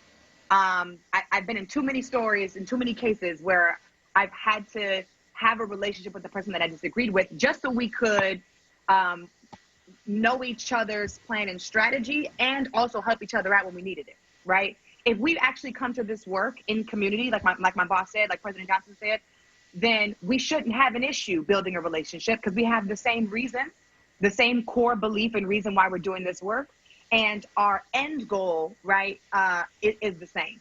We have to figure out which questions are fundamental questions for Black liberation and which questions are questions that people who are dedicated to Black liberation could disagree on. And I think, like, in the primary we had an example, many Black people chose different candidates. To me, the difference between choosing Kamala or Joe or Warren, who we endorsed, or Bernie, those are real distinctions that we should debate about, that we should struggle around. But those distinctions are not distinctions that I'm willing to die on the hill for, when I know that after this election cycle, I'm building Black liberation with all these Black people. Sometimes people who come to this work who say, I'm not for elections or I'm not for the electoral process, I think they do that for one of three reasons. One, we don't make it personal enough for them, right? Two, they got some hotep people who are just like, zero or nothing. We're not doing any of this. It's not gonna work. You with the man, go do that over there. we gotta love our people and have that conversation. Mo, am I right or am I wrong? And we gotta hold people's hand and say, look, I'm gonna love you through it. Or three, there's some people who just haven't been brought to the conversation yet, who don't have all the information. Again, I speak for all of us probably. None of us learned civic engagement or the electoral process in a real way in school. I learned this stuff because I was put in a real life situation where violence showed up at my door and I had to figure out the process so that we can end the violence, right? And so some of those people just need to be brought along in the conversation. It's so vital. We have to have autonomous democratic organization in our communities that exists outside of the existing structures, right? That we have been trying to integrate effectively for like the past century or so or more, right? And that's important to recognize. When we're talking about like the electoral system, we're talking about a system that when it was first created, the way that they determined how representation was going to be in government was around defining enslaved people as 3/5 a person, okay? So we are integrating, we're trying to transform a system that was, and a government that was fundamentally organized around our enslavement, right? So we're already alienated in many ways from that. But even beyond that, even when we, elect someone who we can't consider a comrade or someone who, has gone into the office promising to, put forward our agenda, again, the reality is that the system that they come up against is so highly organized that if we are not organized on our end to both support them and to continue pushing, it will be very difficult for that person to do anything with the levers that they have in that seat. But the important thing is, how do we find an alignment to move things forward? So I just really appreciated this panel. And the last thing I want to say is that we consistently have to spread the message around communities leading governance, around shifting the tide from community being governed to community actually doing the governing. And so we want to see more of people like the comrades that we know who have been out here organizing in the streets, getting into office, to be our delegates, who literally come back to community and say, how should I vote? How should I move? How should I decide? And so, that's the tide. That's where we want to see this go. That's part of why we created the space with the Black National Convention. And I just love y'all. I appreciate y'all. And just much gratefulness. Thank you.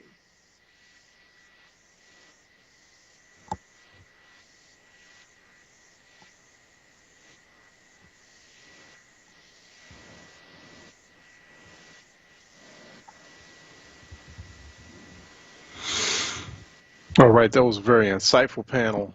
on electoral I've justice. spent my entire life in Los Angeles. By the I had a number time of folks, I was 18 years old, Lumumba I is knew actually the that sister of, I I wanted think, to do Mayor some sort of community organizing Chokwe work. I didn't know Lumumba what out it of was Jackson, going to Mississippi. be. I didn't know what I was going to direct my energy towards, but I knew that what I had witnessed growing up in my community and neighborhood was completely unacceptable. The over-policing, the over-incarceration, the brutality, the torture, I wanted it to stop and I wanted it to end, and I wanted my communities to have peace. LA County was obsessed with incarcerating the people of LA County and obsessed with incarcerating Black folks and Latino folks. I witnessed that in my own life, in my own family's life. What we realized is that the county was going to build a mental health jail. It was going to impact thousands and thousands of people who've been criminalized for their severe mental illness. We also understood that we needed a ballot measure. We needed the people of Los Angeles to come together and vote against incarceration and vote for accountability and vote against the Sheriff's Department's continued abuse of its community members. We decided to build out a ballot measure and call it Reform LA Jails. We gathered 175,000 signatures. We won that ballot measure and we won 72% of the vote. 1.3 million Angelenos showed up to vote yes on Measure R. It was a community measure. It was the measure of the people. And we have seen how powerful and impactful it is when Black women survivors show up and fight for ourselves. Hello, I'm Witch Prophet, and I'm going to perform a song called Musa off of my album called DNA Activation, produced by my lovely wife over here, Sun Sun. Here we go.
Peace, y'all, peace. This is Chef Les, 1/3 of the Bronx Collective, Ghetto Gastro.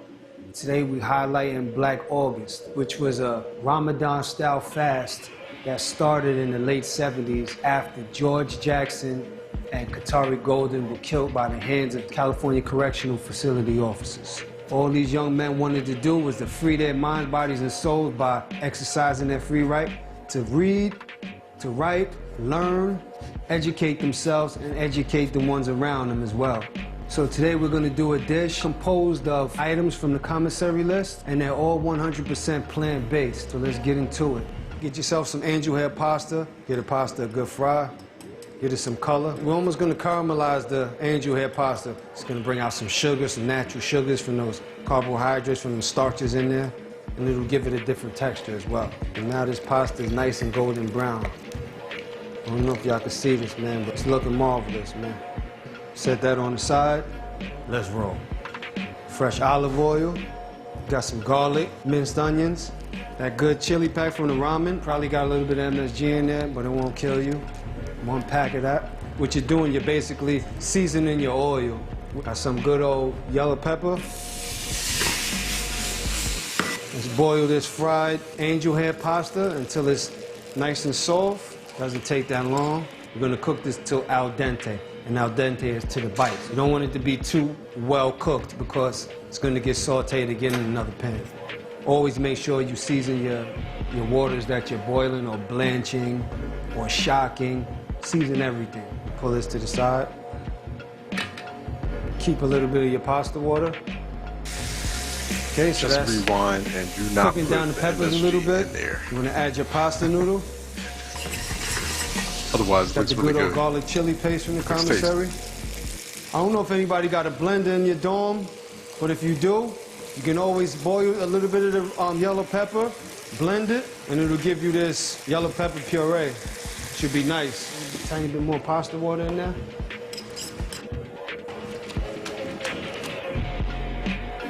There you have it, that chili garlic pasta.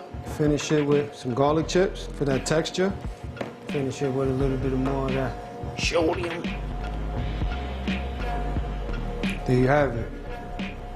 So I hope you enjoyed this demonstration of this dish as much as I enjoyed whipping it up for y'all. Remember, they can keep your body locked down, but they can't keep your mind locked down, man. Stay safe. All right, brother, that's too much sodium. Meditate and perpetuate the things that you've learned. Go down on that sodium. Because the world gonna keep turning, man. And these pots and pans, they gonna keep burning. Gang.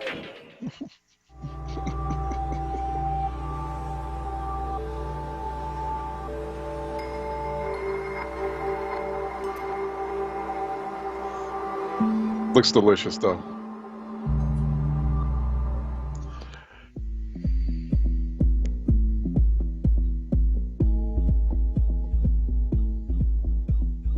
To get to the point of joy unspeakable All right, we're still watching is an aspiration. It's Black a National desire. Convention. Go to hashtag BNC2020. Who are listening We came to together it to live do a free event who are after the Post Black Talk. nightclub massacre happened. And we just wanted to bring people together to feel safe. I saw Ryan in the parking lot at this big party, and I was like, yo, our people are hurting right now. We should do a party. Just so folks can come together, because nobody really feels like going to the city right now. We're in pain. And I was like, I want to call it joy. And Ryan was like, all right, bet.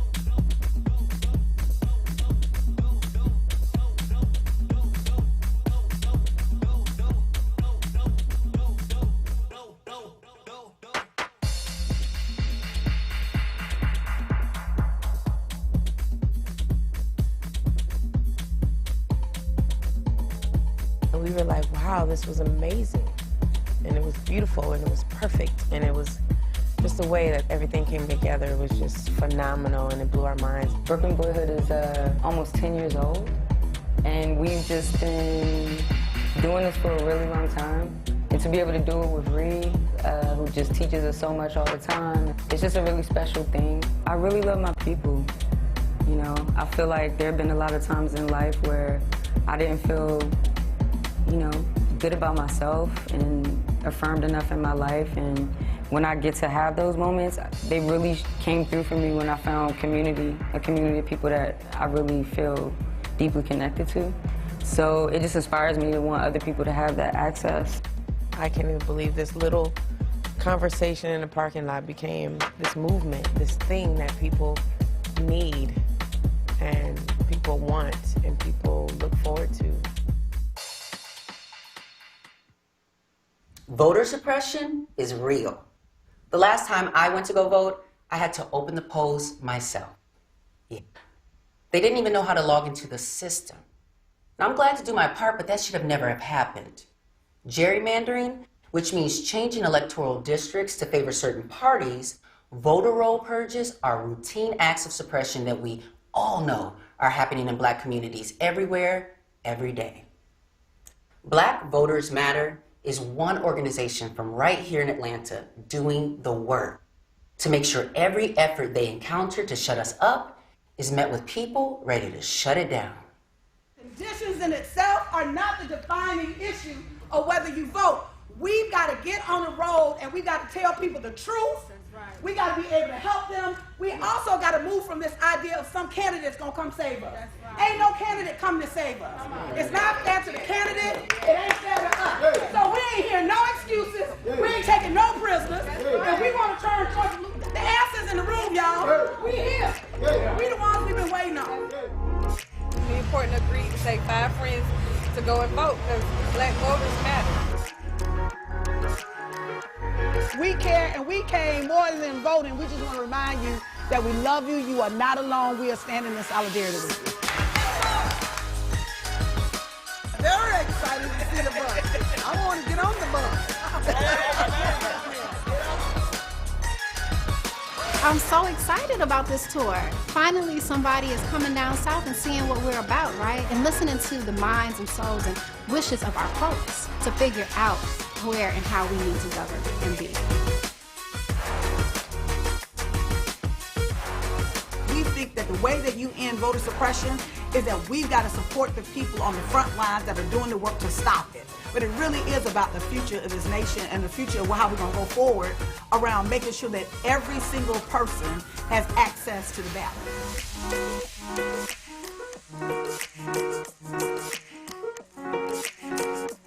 All right, all right.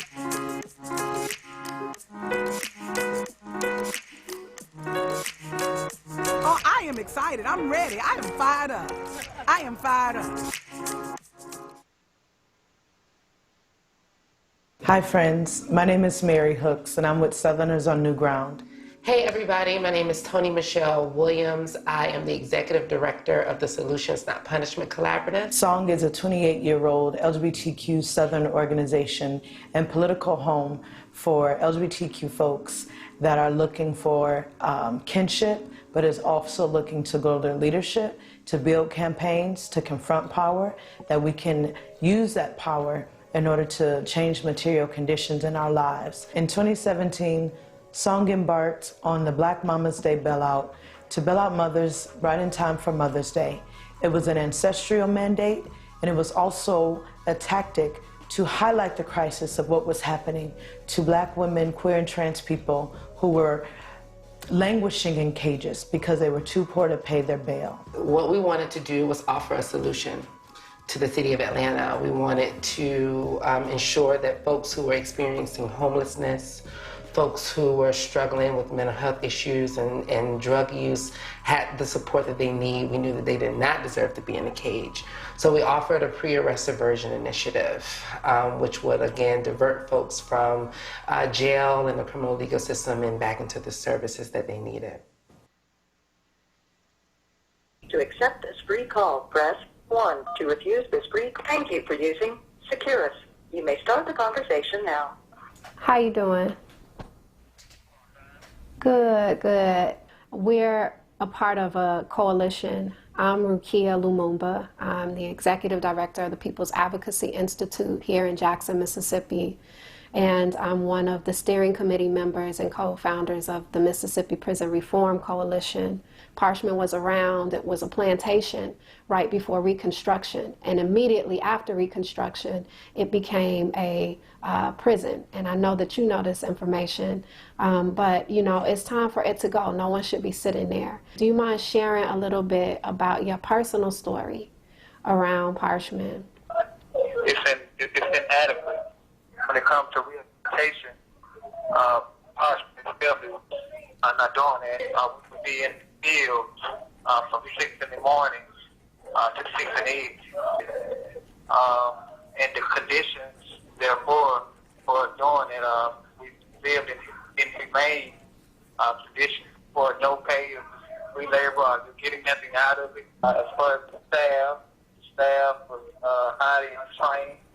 You know, there's no mental state in her for us. There's no psychological evaluation done. You know, so we've heard, you know, we've gotten reports and requests for assistance from folks who have also experienced severe medical neglect inside of Parchman and other Mississippi Department of Correction facilities. The medical conditions are really horrible.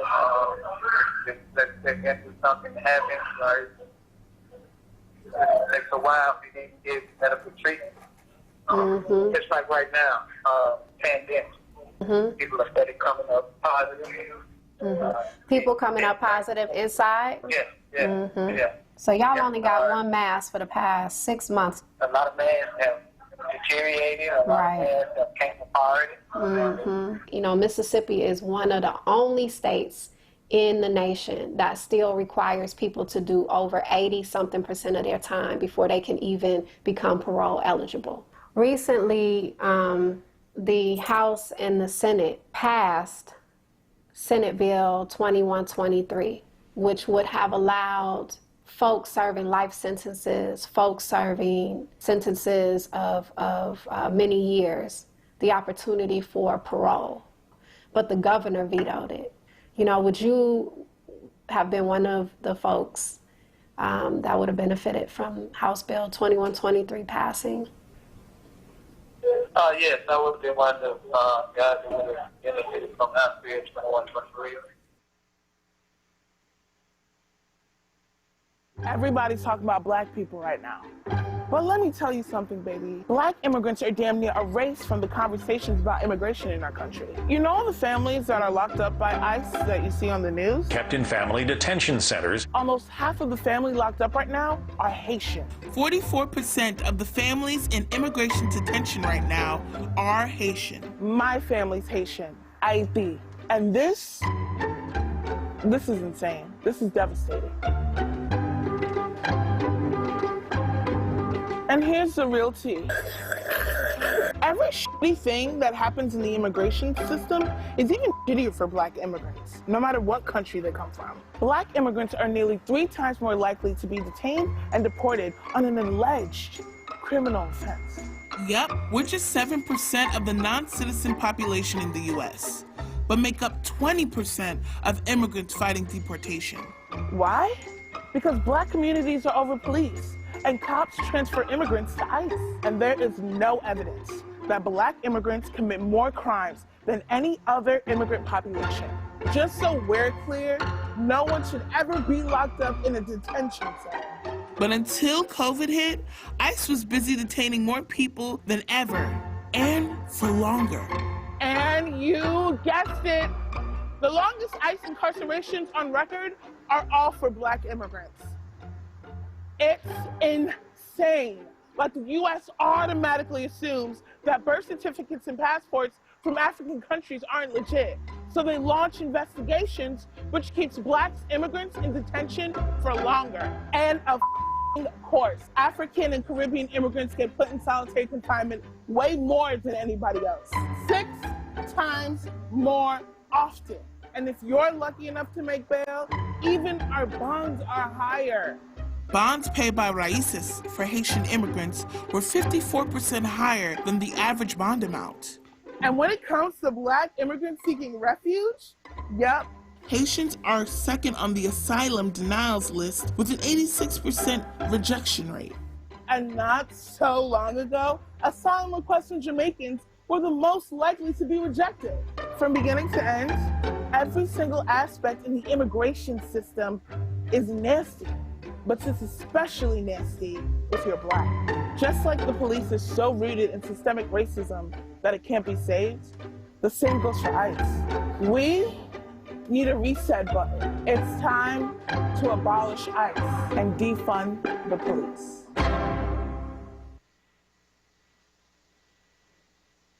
Now, at the top of this convention, you heard me say that all black lives matter.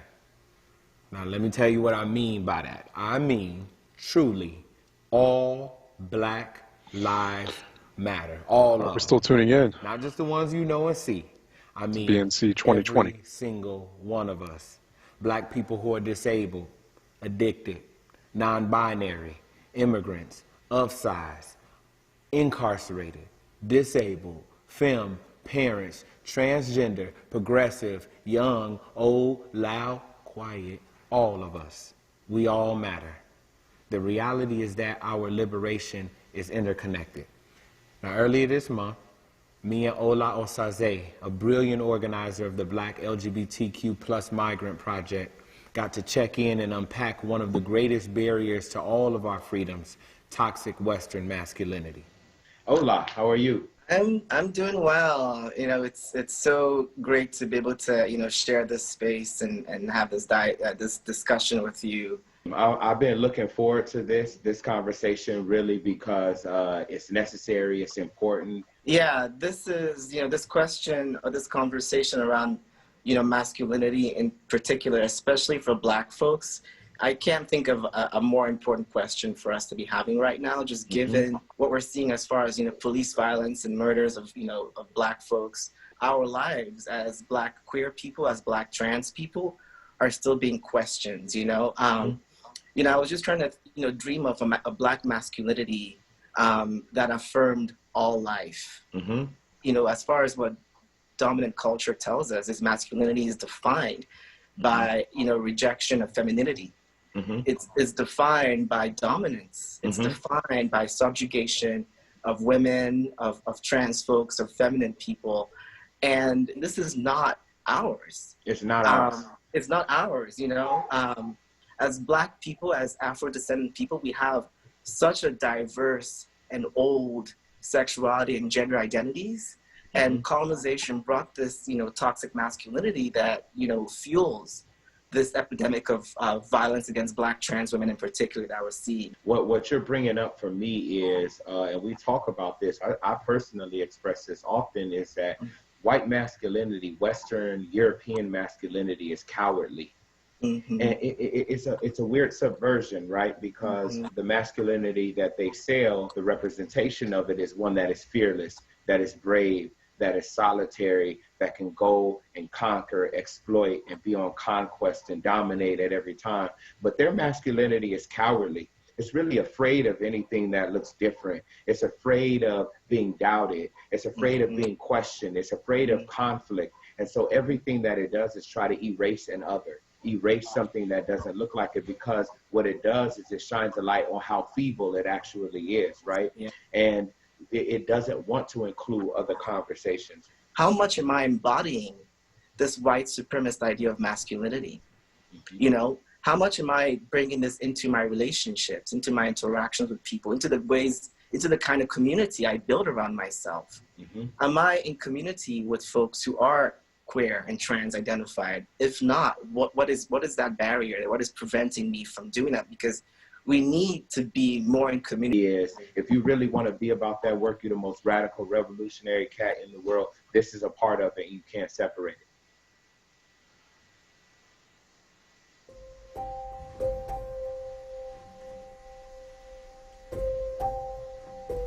There's always challenges, but that means there's opportunities. There's always walls. That means we're either going to paint them or take them down. I'm Cindy Ayers, and I'm the owner of Footprint Farms, a full 68-acre vegetable and animal livestock farm. Before 2010, I was actually an investment banker in New York, traveling the country, actually the world, and dealing with finance. Since 2010, I've been farming. Since 2005, I've been back into my home state of Mississippi. I had no idea it would be a full-fledged farm. But right now it is, right here in the great city of Jackson. Here at Footprint, we do a lot of partnering. We do a lot with other organizations coming in to make ourselves and the community stronger by blending together. We have several great partnerships, Rosemont Church being one. We're proud to say Jackson Public Schools, we were able to work with them during this crisis of delivering food, not just to the schools, but to the families of our scholars. We're teaching the community and others how to grow their own food and to use the food in the community to help advance our efforts in not having enough fresh vegetables in our communities. I'm so proud of the food movement and the movement work that's happening throughout this country, and especially in this state, looking at making a difference, because it's about health, it's about wealth. Those two go hand in hand. Being born in America, a Black female in Mississippi, and loving your state and understanding your history puts up a lot of barriers. I look at this as my duty, as my mission to make a difference in this time, in this space, with this work. This is a great world. We need to keep it safe. We need to keep it healthy, and we need to do more to make a difference in everyday life.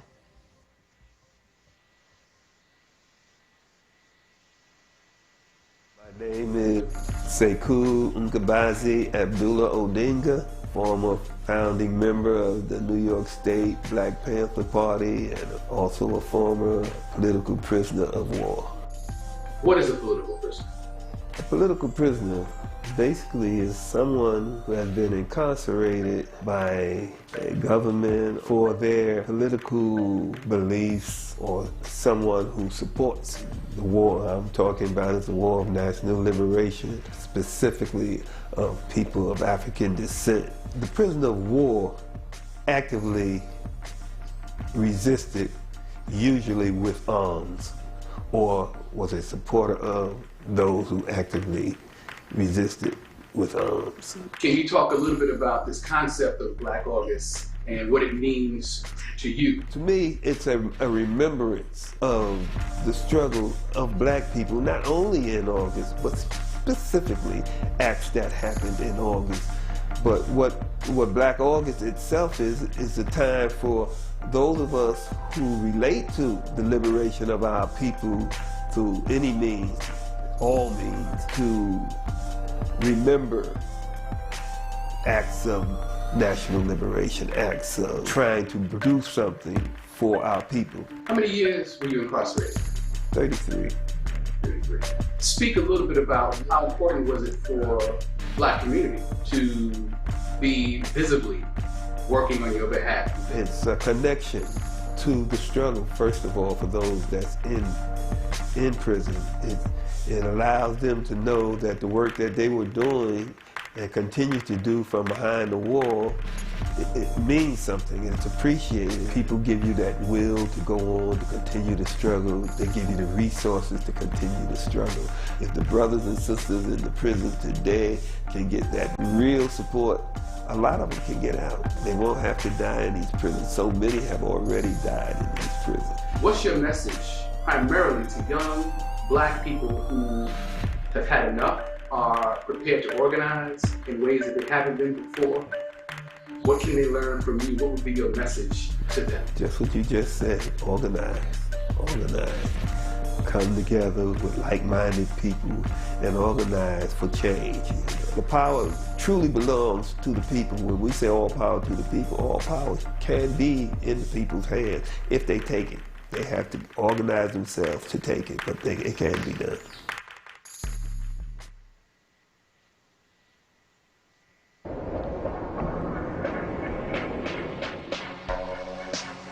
Project Greenlight is a mass surveillance program in Detroit. My name is Tawana Petty, and I am a lifelong Detroiter. I am a mother, I'm an organizer, and I direct the data justice program for Detroit Community Technology Project. We are being monitored by 3 real-time crime surveillance programs, monitored 24/7 by Detroit police, including the use of facial recognition technology. We've talked to senior citizens, we've talked to young people, and when we asked them a time when they felt safe, none of them referenced law enforcement or surveillance. The narrative that's being pushed by law enforcement and city government is what's preventing us from having our imagination. If you've taken a state ID in the state of Michigan since 1999, your ID is in a facial recognition database. And there are no regulations in place to control how they're using these technologies. We already have 2 misidentification cases, Robert Williams and Michael Oliver.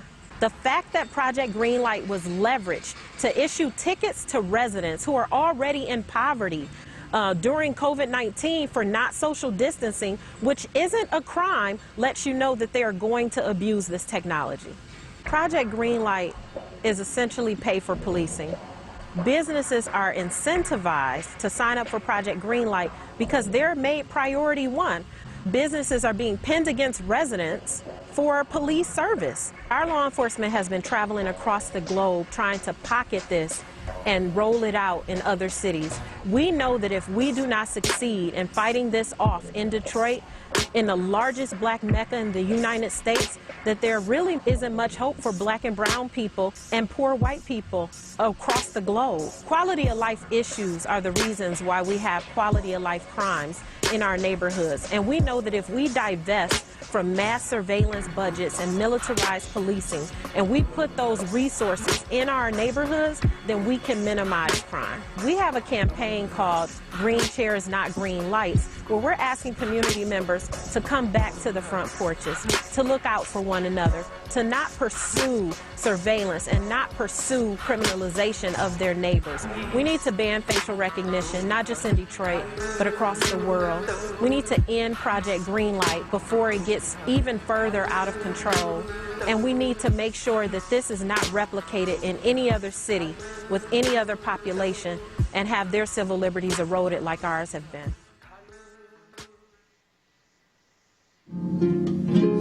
You are a storm without form. You have no clue that your lips are stay blue, stay blue. All right, this is WURD Radio. WURD TV 96.1 FM, 900 AM. Also, folks watching on our YouTube channel, youtube.com/onWURD. And I see a lot of folks watching it at Facebook Live as well, facebook.com/4word. I have to say, this Black National Convention is a nice, comprehensive curation of issues, of the most important issues that are impacting our I think the moment for me was and also showing the people, displaying the people who are New York. All I said doing to the work myself around was, these I have issues. to go, and I shot So it like it was the only protest in the world, like it some was my insights only chance. into I mean, you name a number it of was issues. happening, from people getting even some issues that you may not have thought about before. To violence, to peaceful protesting. It was all there, and I had no idea that we will still be documenting. There's probably like 10, 15 protests happening today, and we're 40 plus days later. It's stressful. I've been through a lot, from being punched in the face to spending 8 hours in jail, but it's not gonna stop me. I'm still gonna continue to do what I do because I feel like this is the most important work of my entire career. You know, I cannot stop going outside. I can't stop risking my life. I can't stop making sure that these marches and these protests and these anti-protests, I can't stop making sure they're documented. I go out and I see a lot more photographers, and I see a hell of a lot more Black photographers, and that to me means a lot. There's one powerful image, and it's just this young man's fist, all encompassing of what is going on. We are one. This is us. This is Black. I feel like photographing children that have been a part of the movement is very important.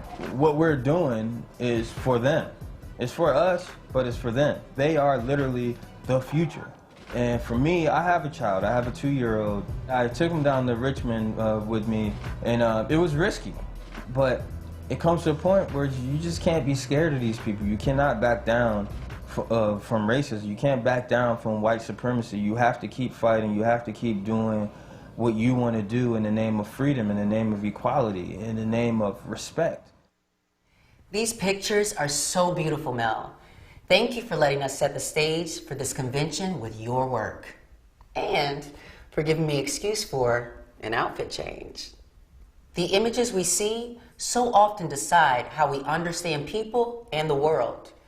As a Black trans woman, I get questions all day, every day that let me know you don't see us enough.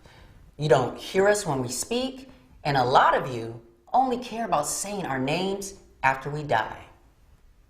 The way patriarchy works makes our work as Black people so much harder. It forces us into corners of judgment and violence. It limits us. That's true for me, and it's true for you. The less we see our struggles and liberations as connected, the farther we have to go. Thank you to everyone documenting, archiving, and collecting the stories that we need to tell. Hey. Oh, hi. How are you? I'm glad to be in conversation with you today. So I told us we were supposed to start by introducing ourselves or like talking about who we are. I'm a born and raised Chicagoan. I'm a Black feminist, abolitionist. I organize through what many of us call a Black queer feminist lens.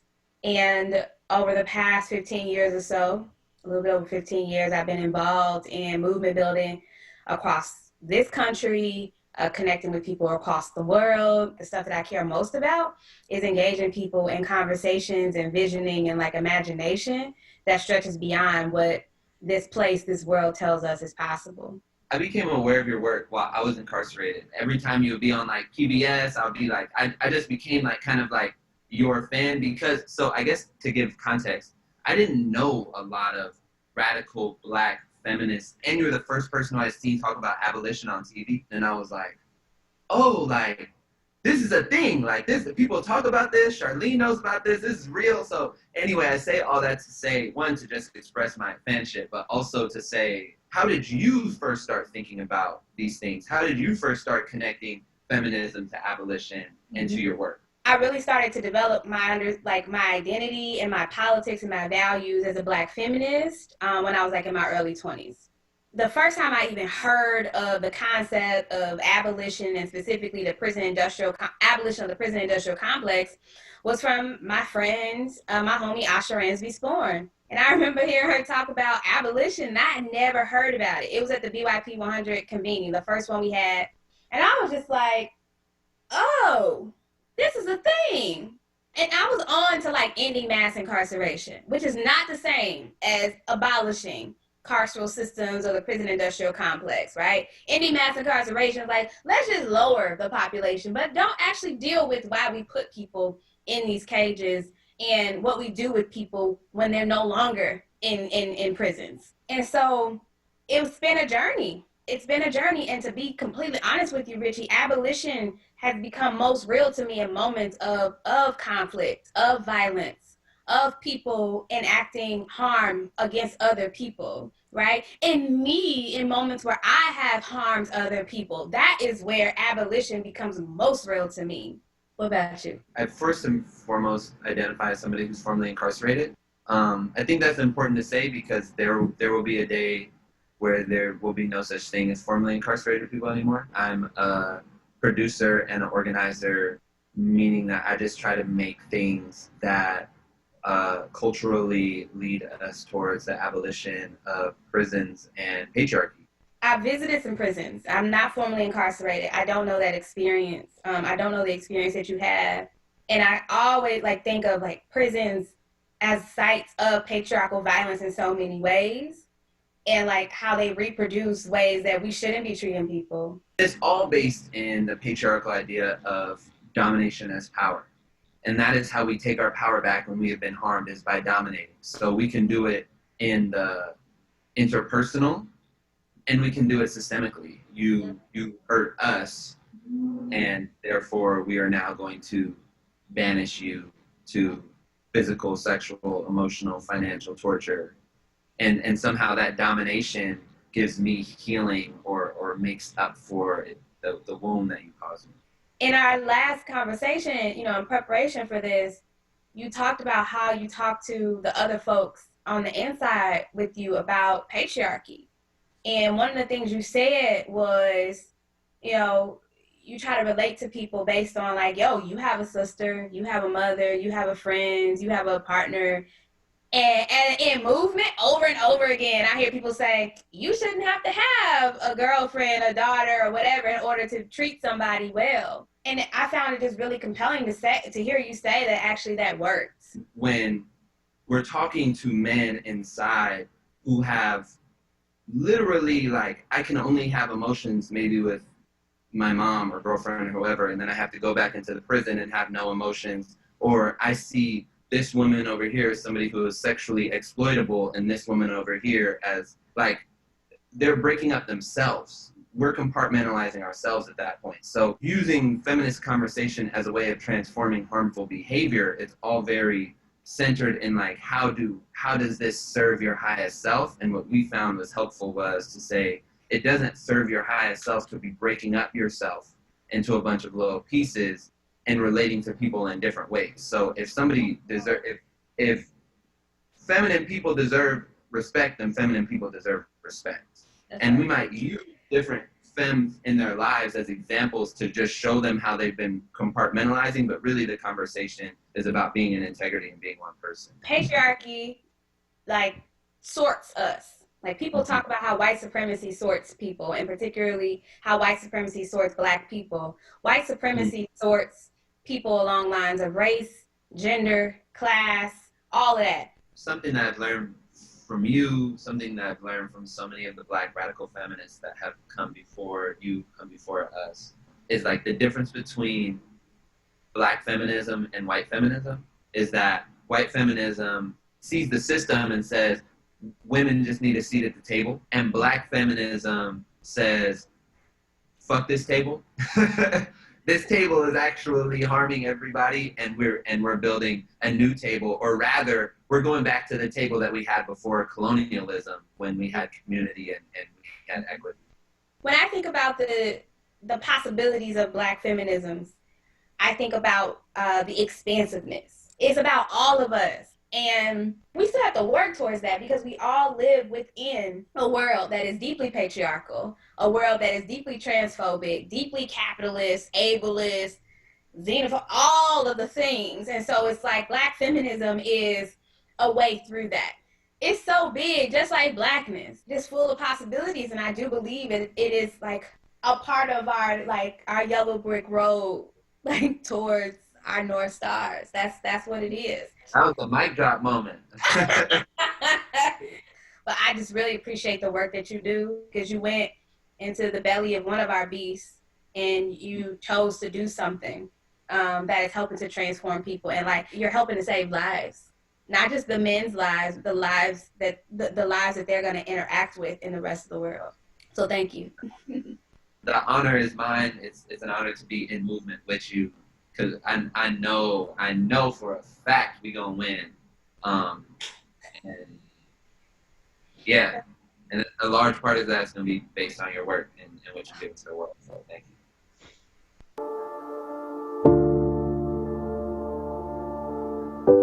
Chomber era un cangrejero negro quien en sus años primarios preguntó a su maestra: profesora, dígame algo sobre la historia de los negros en Puerto Rico.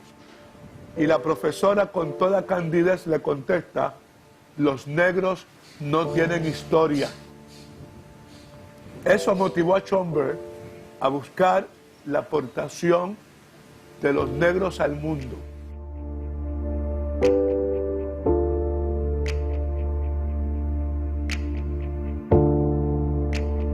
Comienzan a salir en estos años muchos datos importantes sobre aportaciones que habían hecho muchos negros en Puerto Rico y que la historia los había escondido.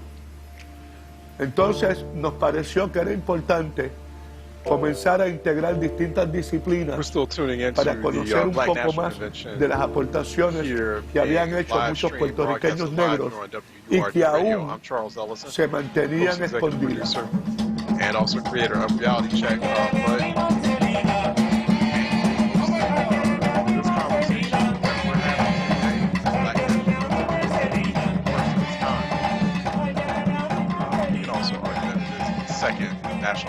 Miedo por la cuestión esta que está pasando ahora, de este racismo extraño que está como que bien rampante, y de los 2 o 3 zánganos que por ahí como que se vayan a ofender porque diga negra, porque aquí en Puerto Rico tú le dices negra a alguien y no es malo, pero que allá el tú decirle negra a alguien a veces es como ofensivo.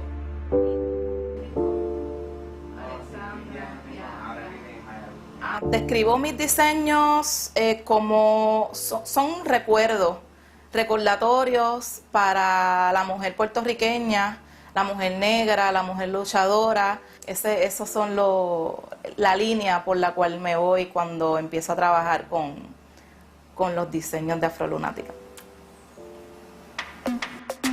Soy nosotros, nosotras, soy uno, una. La misma tribu, la misma aldea, un batey que danza con el repicar de las palabras. Somos siendo la raza, la tribu, la patria, la nobleza. Somos las caras lindas de clara poesía. Que gritaron libertad y respondieron discrimen. Todavía ser negro es crimen en la libre sociedad. Puerto Rico. Hello, Who were everybody. describing I'm really, some of the really challenges excited that they about this face, panel on particularly racial in capitalism, a huge topic that we need to be a talking big place about. like I'm Puerto so Rico. glad Puerto that this Rico is is a a topic at the Black National island state of Convention about 5 million people. 2020, put on by the I'm Movement not for sure about the Black Lives. demographics as far I'm Nalini as Stamp, and I'm joined here by the an percentage of black amazing people panel live on Puerto Rico, but I of know they're very guests, many. and we are going to get right into it. And I'm going to start, Barbara, I'm going to turn the first question to you. We're going to start you off. But, you know, what does racial capitalism mean for everybody who's watching at home? What does it mean? Well, yeah, I'm excited to be a part of this panel too. And Nalini, thank you for being our moderator and guiding us through. So, you know, I think there are a lot of competing and nuanced definitions of racial capitalism, but I would say simply put, it's kind of the inextricable link and reinforcing relationship between capitalism, which we understand is an economic and political system based on profit, private ownership, markets, and exploitation, and white supremacy, which is rooted in colonialism, conquest, slavery, and genocide. That is, Black bodies, the theft of Black bodies and the theft of indigenous land were the pillars, the rocks upon which modern capitalism was built. You know, our ancestors' labor fueled the formation of capitalism. So it's really inseparable. Now, when we trace back the origins of the term, it is used in South Africa under the apartheid regime to talk about the nature of the white capitalist elite in South Africa, but is also used by my, you know, late friend and comrade and colleague Cedric Robinson in his masterpiece, Black Marxism, which is a sort of a critique of Marxism more than just a sort of advocacy piece. But Cedric talks about ways in which racialism, the racialization of oppressed minorities, actually preceded the formation of capitalism. So the relationship is intimate and inextricable. Sometimes people talk about racial capitalism as like there's capitalism over here and then there's racial capitalism. But Robin Kelly, every time I'm in a conversation with Robin Kelly, is like, we don't even have to say racial capitalism, that's redundant. The reason we say it is that sometimes some of our friends, you know, on the white left talk about a raceless form of capitalism, right? Talk about class without also adding that component of white supremacy and race, which has been the underpinning, the ideological underpinning and fuel of capitalism in the world, but particularly in this country. Malkia, you know, so we heard a little bit about the definition and some of the origins. Thank you, Barbara, for getting us there. How have you seen racial capitalism evolve from some of the origins that Barbara kind of pointed out? How has it evolved, and how are we talking about it right now in 2020? Right. I mean, okay, so capitalism has always transformed itself through technical revolutions, right?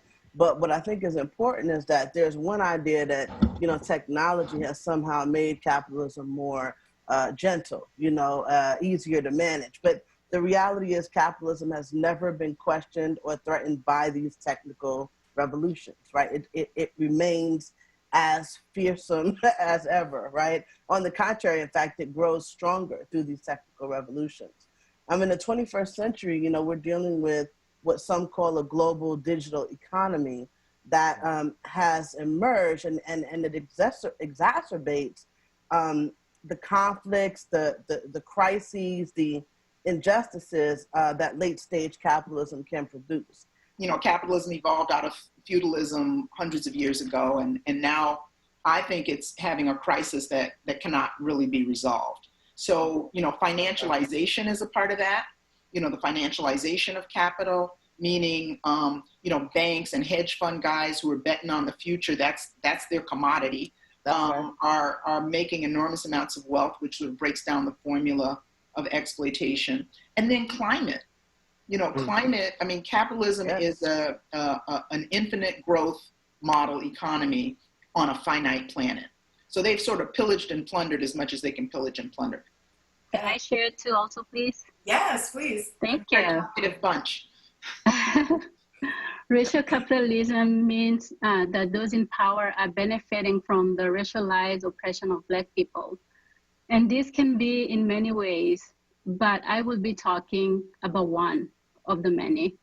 Wage theft is how rich people keep their unearned wealth. And it happens by employers stealing our precious time in labor without pay. I had a boss who was always late to come home. So not only was I staying at work longer without overtime pay, but I was also paying for my daughter to remain in daycare longer.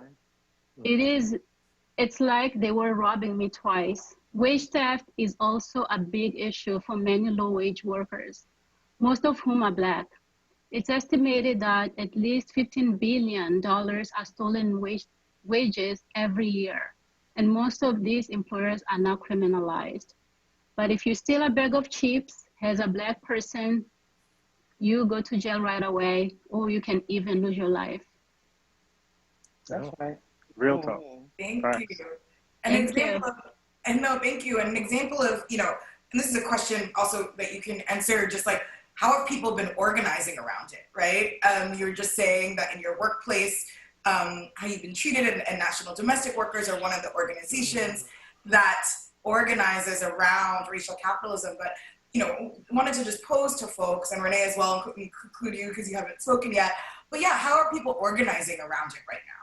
I would say that, you know, so many people are organizing against racial capitalism, and I would say it primarily happens in two ways. There are those that know that they're fighting capitalism, and there are those who are trying to make capitalism or reform capitalism and make it a nicer, friendlier version of what it currently is. For those of us who are committed to Black liberation, I think that we have to be honest about the fact that capitalism will never work for Black folks, period. That's right. That's right. That should be pretty apparent. And so if that is the case, we have to take an anti-capitalist lens to our work, to our organizing work. So what I would say is that, I mean, so many folks, so many of our campaigns are really about eradicating racial capitalism. The Cancel Rent campaign, the Fight for 15 campaign, all the work that the National Domestic Workers have been doing, all of the folks who are organizing around Black labor rights, but also, I mean, folks who are doing a lot of the resist work. Obviously, the carceral state is very much about the exploitation of Black bodies, right?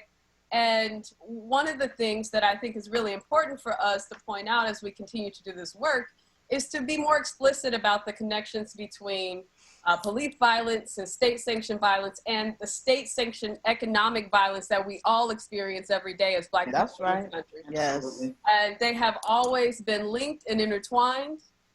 We know that the beginning of the police is wrapped up in the slave patrols and in trying to squash the labor rights movements in the North.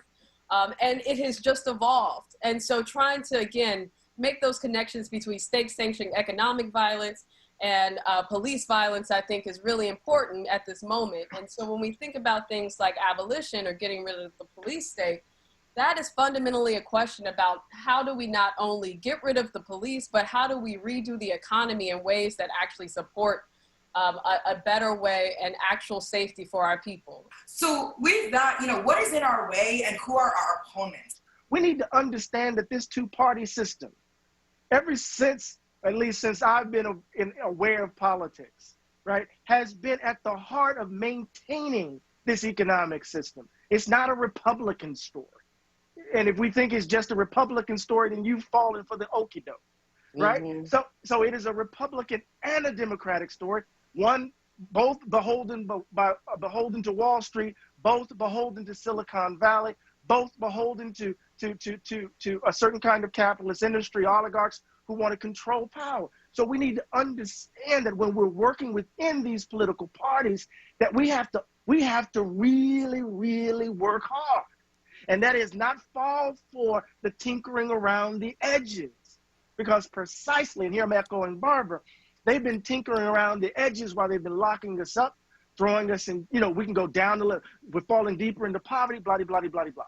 What we need to think about is not how do we come up with a peace force that the city then controls, but how do we create smaller institutions that actually serve us, that we're in control of, that provide for our public safety, right? How do we actually think about a campaign that goes something like co-ops, not cops, right? Similar to what they were doing in Seattle, right? Because essentially what they were doing, like, we're going to create literally a few square blocks where we don't need police.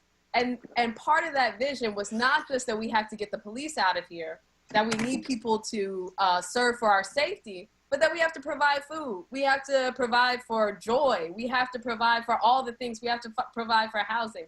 And that was just like one small experiment of trying to get to, I think, what we envision, what freedom would feel like, look like. How can we engage differently with each other? How do we transform ourselves and right, the different institutions that are actually now serving us? Barbara, and then I'm going to end us with a nice little note, and then we're done. Barbara. Well, so much clarity and brilliance already. I would say study, struggle, and serve. Study for clarity, struggle to move the needle, and serve to deepen our own humanity so that we're ready for a post-capitalist world. Yes. Well, there we go. And of course, if it is me, I'm going to end this in a little one line of a song, because it wouldn't be an Alini panel if we did it. But we gotta go down to the rich man's house. So we went down to the rich man's house, and I took back what he stole from me. Took it back.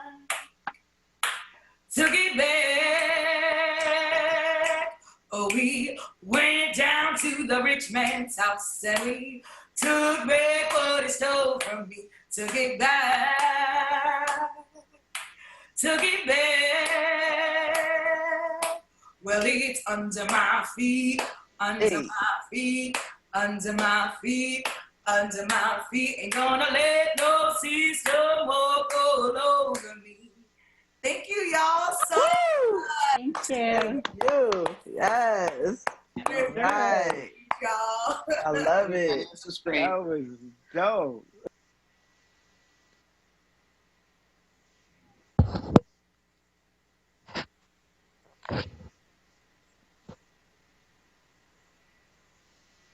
What has been continuously stolen from us you were just listening to a panel on racial capitalism. Ability to have generational wealth. Here during PNC Black National Convention 2020 is still going on. Expected to continue to go on until court case was filed. It around went 10 all the way to the Supreme Court. And the Supreme Court had the audacity to say that the statute of limitations has run out. Looks like it's going on. 2001, Professor Looks like Charles getting a little bit of history on Tulsa, Oklahoma, Black Wall Street. Could be a watershed moment in American history, in American legal jurisprudence, for reparations for all African Americans. Because we're not just talking about Greenwood, you're talking about people who came from all over the South, who worked on plantations, who slaved, who lost their parents, don't even know who their parents are, had to be adopted, whose families were broken down. The whole structure and idea of your humanity was attacked on every level. And you still managed to maintain some level of sanity, some level of spiritual wherewithal that gave you the ability to say, I'm still here. I can still define myself. I can still create for myself. But what does reparations look like for people who have done that? I don't need you to give me anything. What I need you to do is give us what we're owed as it relates to reparations at the local level for massacres that took place, like what took place in Tulsa, as well as chattel slavery in this country. Because the good thing about it is it has been researched. So it's just a matter of implementing what those national experts have said. They say direct payments to the survivors, direct payments to the descendants, scholarships for descendants, business incubation for African American businesses, and a memorial for what happened. None of those recommendations have been honored. But it takes people, fighting. That's why we go out every Wednesday, my Bible and bullhorn, demanding reparations. Not tomorrow, not next week, not next year, but now.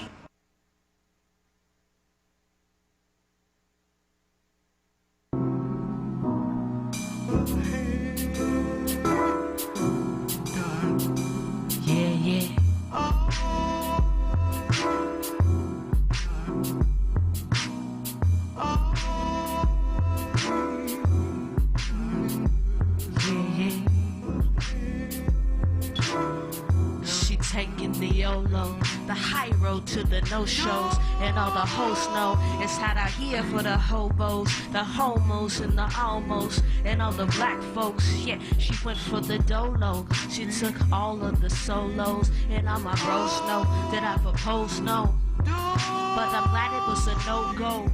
Oh, no, no. Yeah, it really feels like, you know, we coming into a real sacred space right now. Sorry, You know, I can do just not feel have the the energy playlist for Black National coming Convention from the land 2020, right now. so I'm going to research You that know, though. And it's massive too when you look and you see just, it's almost breathtaking to see the sheer number of tombstones that's here. Right. And also know that it's but a drop in the bucket of the carnage. Yeah, another really grounding part of this Say Their Name cemetery is that when the Mother's March happened a few weeks ago, Black mothers of the movement came here and like honored their children here, came to their tombstones, right? Right. Tamir Rice, his mama, laid some love items at his tombstone. So like to have mothers from across the country honor their children right here, sacred, like you said, grounding. To me, that changes the energy of this space significantly. Yes. It changes the energy and it makes it, you know, much more of a memorialized space.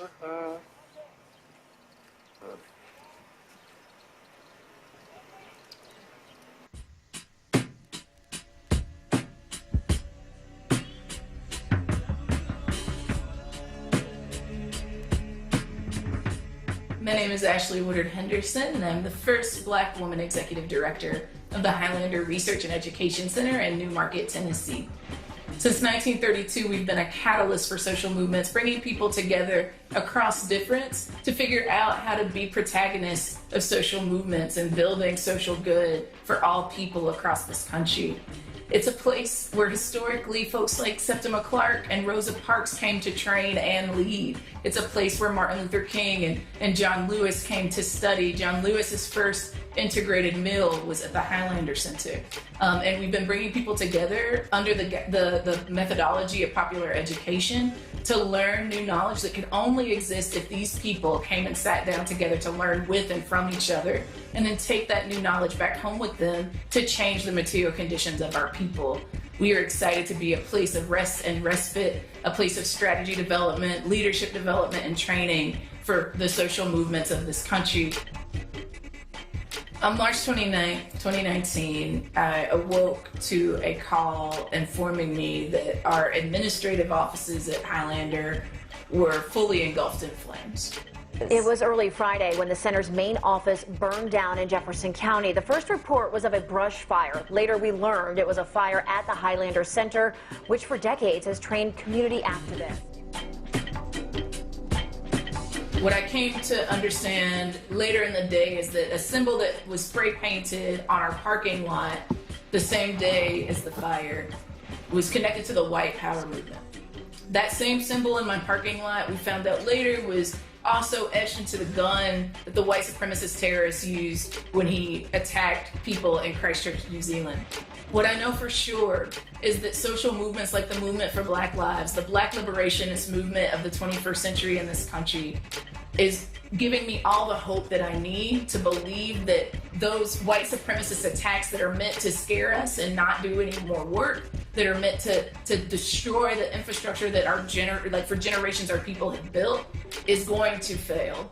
And I know that because I'm seeing the victories of the work continue since that very day on March 29th to 2020. I'm excited about continuing to flank and support, be innovative, and contagiously in love with Black people until the day that we win and never have to weather a storm like this again.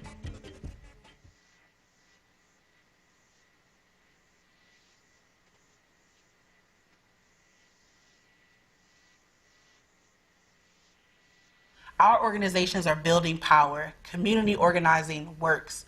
Black organizers in St. Louis have successfully closed an inhumane jail that caged our people. We have elected progressive leaders and passed policies, including Medicaid expansion and raising the minimum wage. And just recently, we unseated a Black entrenched incumbent and are electing the first Black woman from the state of Missouri to Congress. Congratulations, Cori Bush. I'm gonna keep it real. We need everyone and every tool. From protesting to the polls, we are fighting to be heard. We protest, we vote, we write policy, and we show up for accountability and governance. And we find celebration in our collective. Before, on, and well after Election Day, Black people will win. Elections have the power to mitigate the harm done to our communities. And right now, Black movement is providing a home to dig in deep every single day. Join us.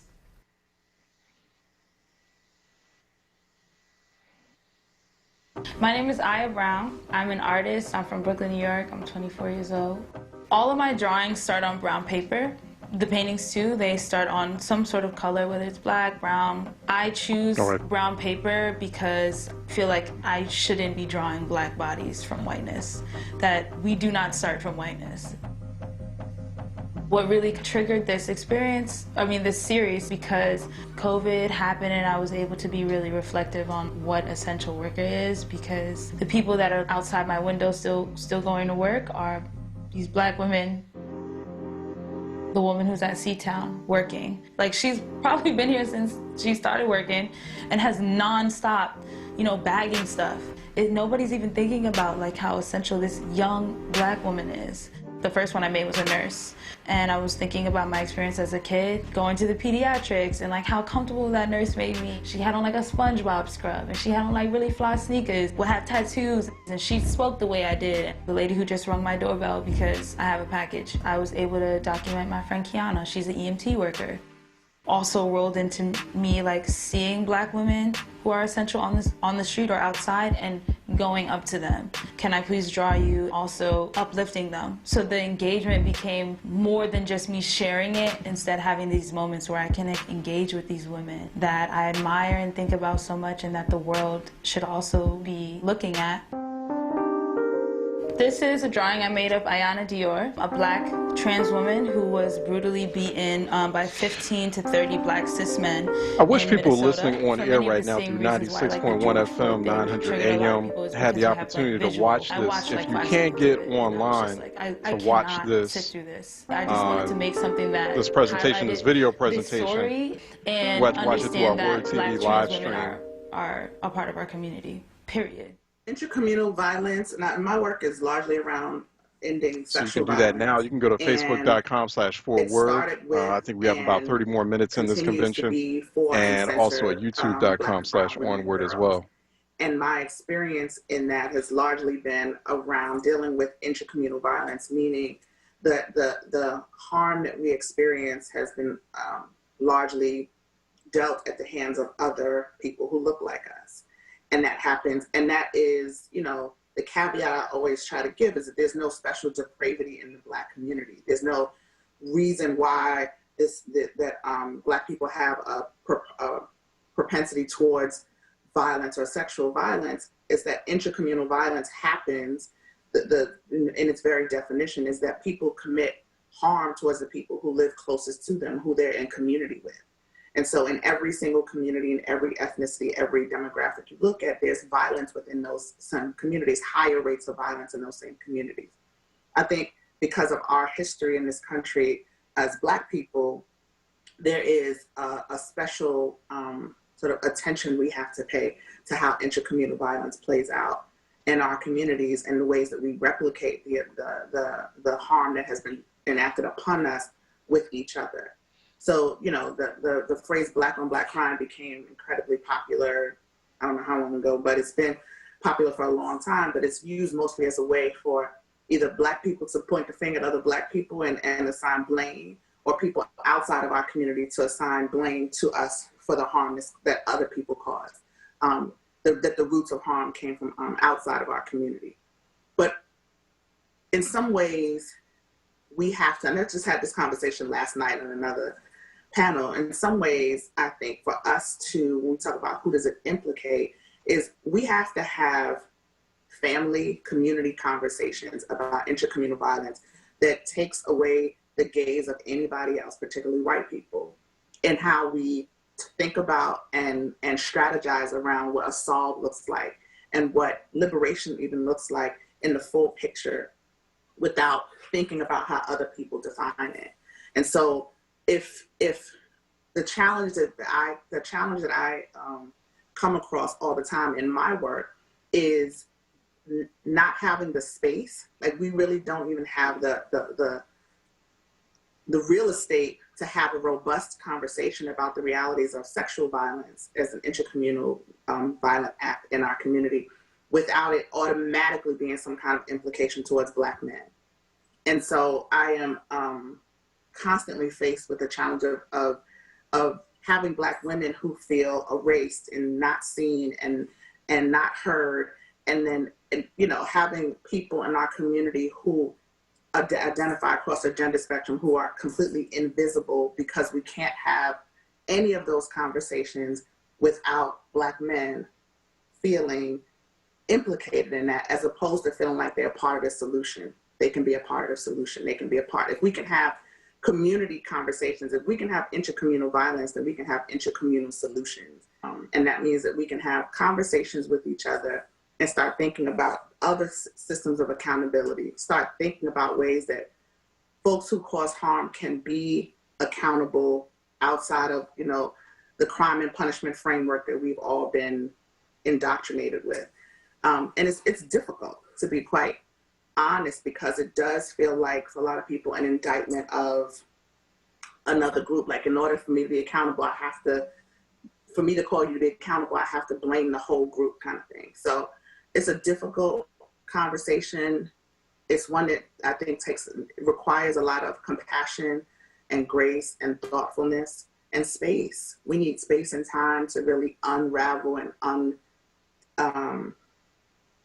move away from the ways that we've been socialized to think about harm, and move towards more of a harm and harm reduction framework that I think would be most useful in our communities.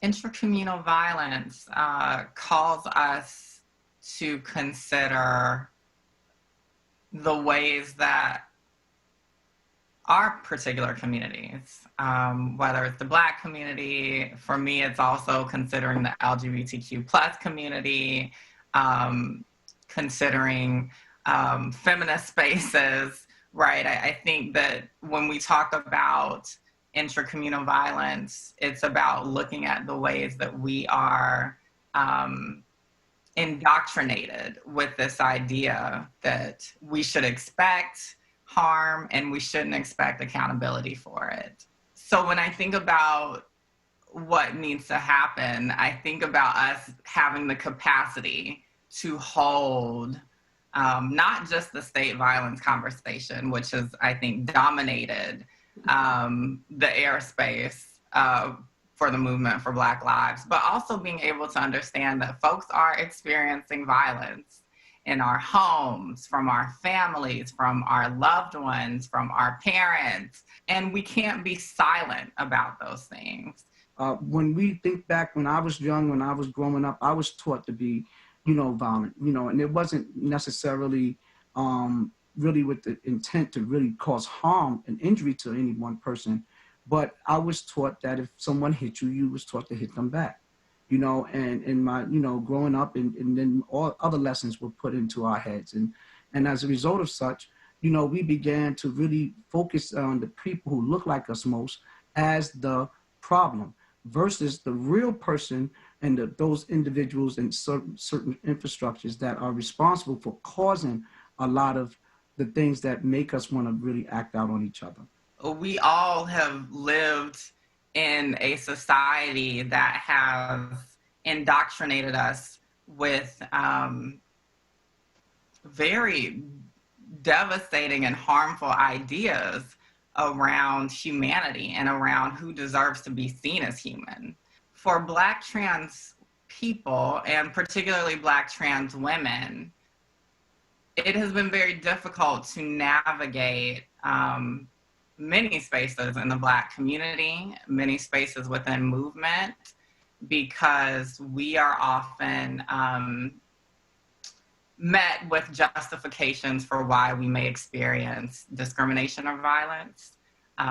This idea that if you are non-conforming in any way, that you are bringing about the harm that may be inflicted on you is not okay. I talk about the spectrum of sexual violence a lot, and that people ask me, is this part of Me Too, or is this sexual violence? And the way I think about it is everything from words and how we communicate to murder, right? That all fall on this huge spectrum. And people often dismiss the words or harassment, but don't realize that with the way that we communicate and talk to each other, oftenly in violent ways, create the space for physical harm and violence to happen. When I think about, how do we organize around this?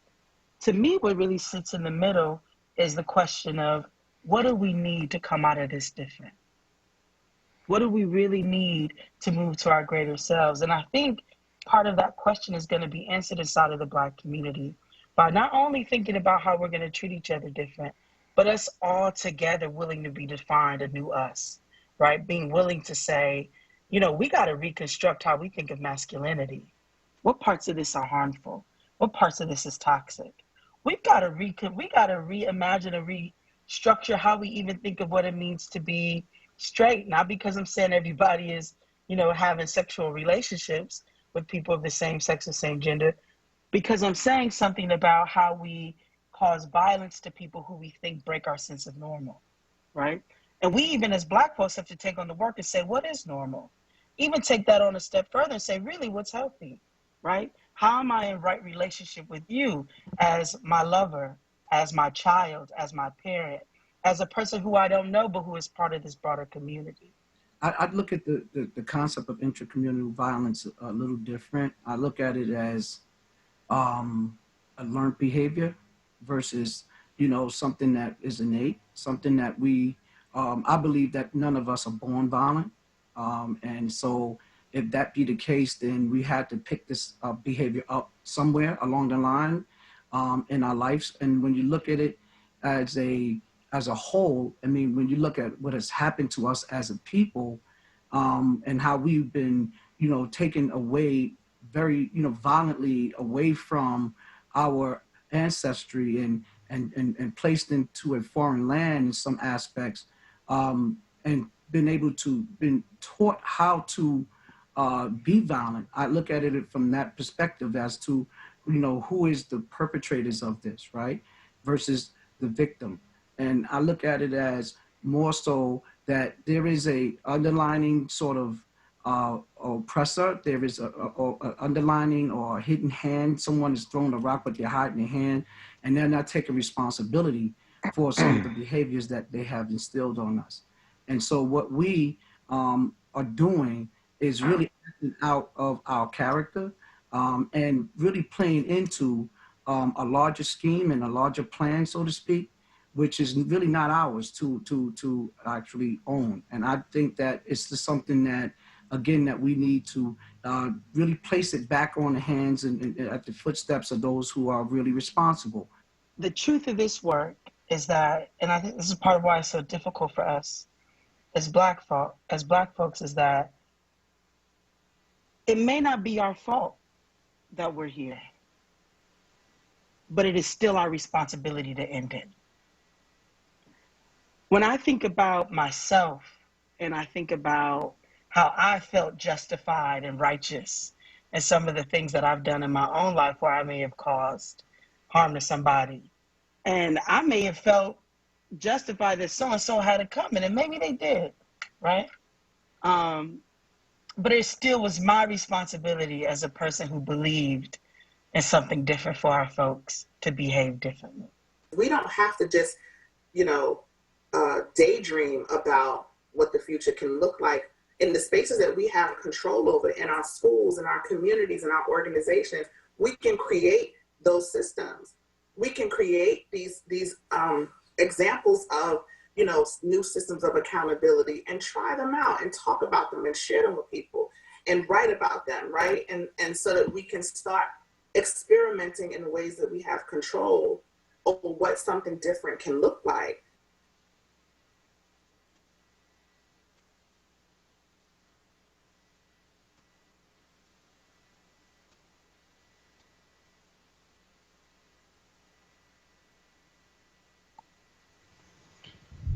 We've got a great city. All right, that was a very important and really good starter conversation on intercommunal violence. Justice as well. Really, we need to have more of those conversations. People having a stable, affordable home.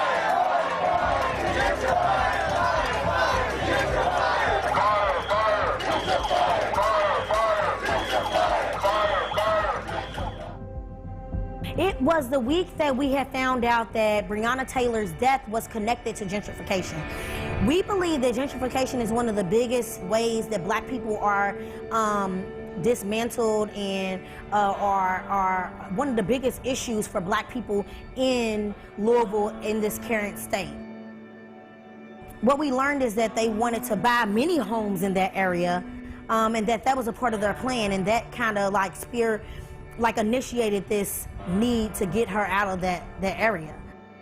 On her birthday, they bought the home for $1. So it just was very heartbreaking because her life was worth way more than $1. Black life is worth way more than $1, especially with how much we contribute to the United States in general, but specifically Louisville, Kentucky. So people were already angry about that and heartbroken about that and sad about that. So when we found out there was a new, supposed to be low-income housing that was being celebrated in the midst of finding out that her death was connected to gentrification, we were angry about that. We're not going to allow you all to do this and be silent. As we were walking up, Talaa just handed me the banner, so I made my way to the front. Mayor Fisher was speaking right then. Everybody got really, really quiet. But that's when I really started getting a little nervous, though. You know what I'm saying? Like, all right, here we go. Them nerves start to kick in a little bit. And I honestly expected him to turn around or acknowledge us or something. You know, he spoke for probably another 15, 20 seconds, and I was just like, what are we doing? So, you know, I just started the chant, fire, fire, gentrify, and we started making noise. Having a stable, affordable home.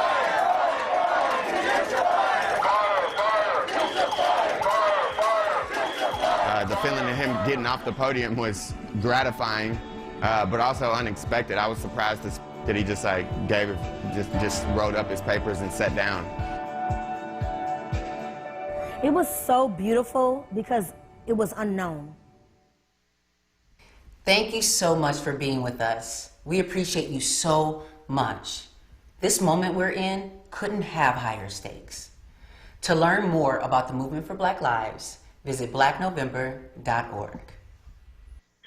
So we are right now in the midst of an unprecedented uprising, but it's not the first and it won't be the last. And we really stand on the shoulders of historic uprisings, like in 1969, the Stonewall uprisings. So my first question to you, Ms. Major, is what did it feel like, you know, in your body and in your soul to be able to display such power like you all did with that uprising? It was really unique in the fact that we were fighting to stop the persecution of us and to prevent it from going any further than we allowed. And it was, I guess you could say, it was exhilarating to have that go on then, but it really didn't stop as it is going on now. It didn't stop from happening. It continued on. And as you see it now today, the same things are coming up again, whereby trans rights are being crushed and subdued.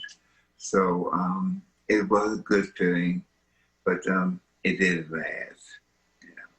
Well, I think it did last because we are at least aspirationally attempting to continue that legacy and to continue the fire of those uprisings in these modern day uprisings. And this summer we saw rebellions happening in all 50 states in the country on Juneteenth. And one of the common denominators that you saw in some of our major cities was the presence of BYP 100. And that was young people there at the top, making sure things were Black-led, that Black joy was centered. And so my next question is to Dee Dee, of like, what does it feel like to be so central to this display of power and being so critical to the current uprisings? I think currently for me, it feels like we are making history of our own and also honoring the legacy of those that have came before us to really allow us to be in this moment of uprising. And young Black people are on the front lines. It's young Black people that's coming face to face with the police out in the streets. And in June, our organization had about 20 protests, and that was just BYP 100. But there's many cities that are still having protests every day. People are still calling for justice for Breonna Taylor and for Drayshawn and for just so many of the names that we know and we have learned to have had to learn about. We've been calling for that, and so it feels like we're really making history and standing in a long lineage of Black resistance and struggle.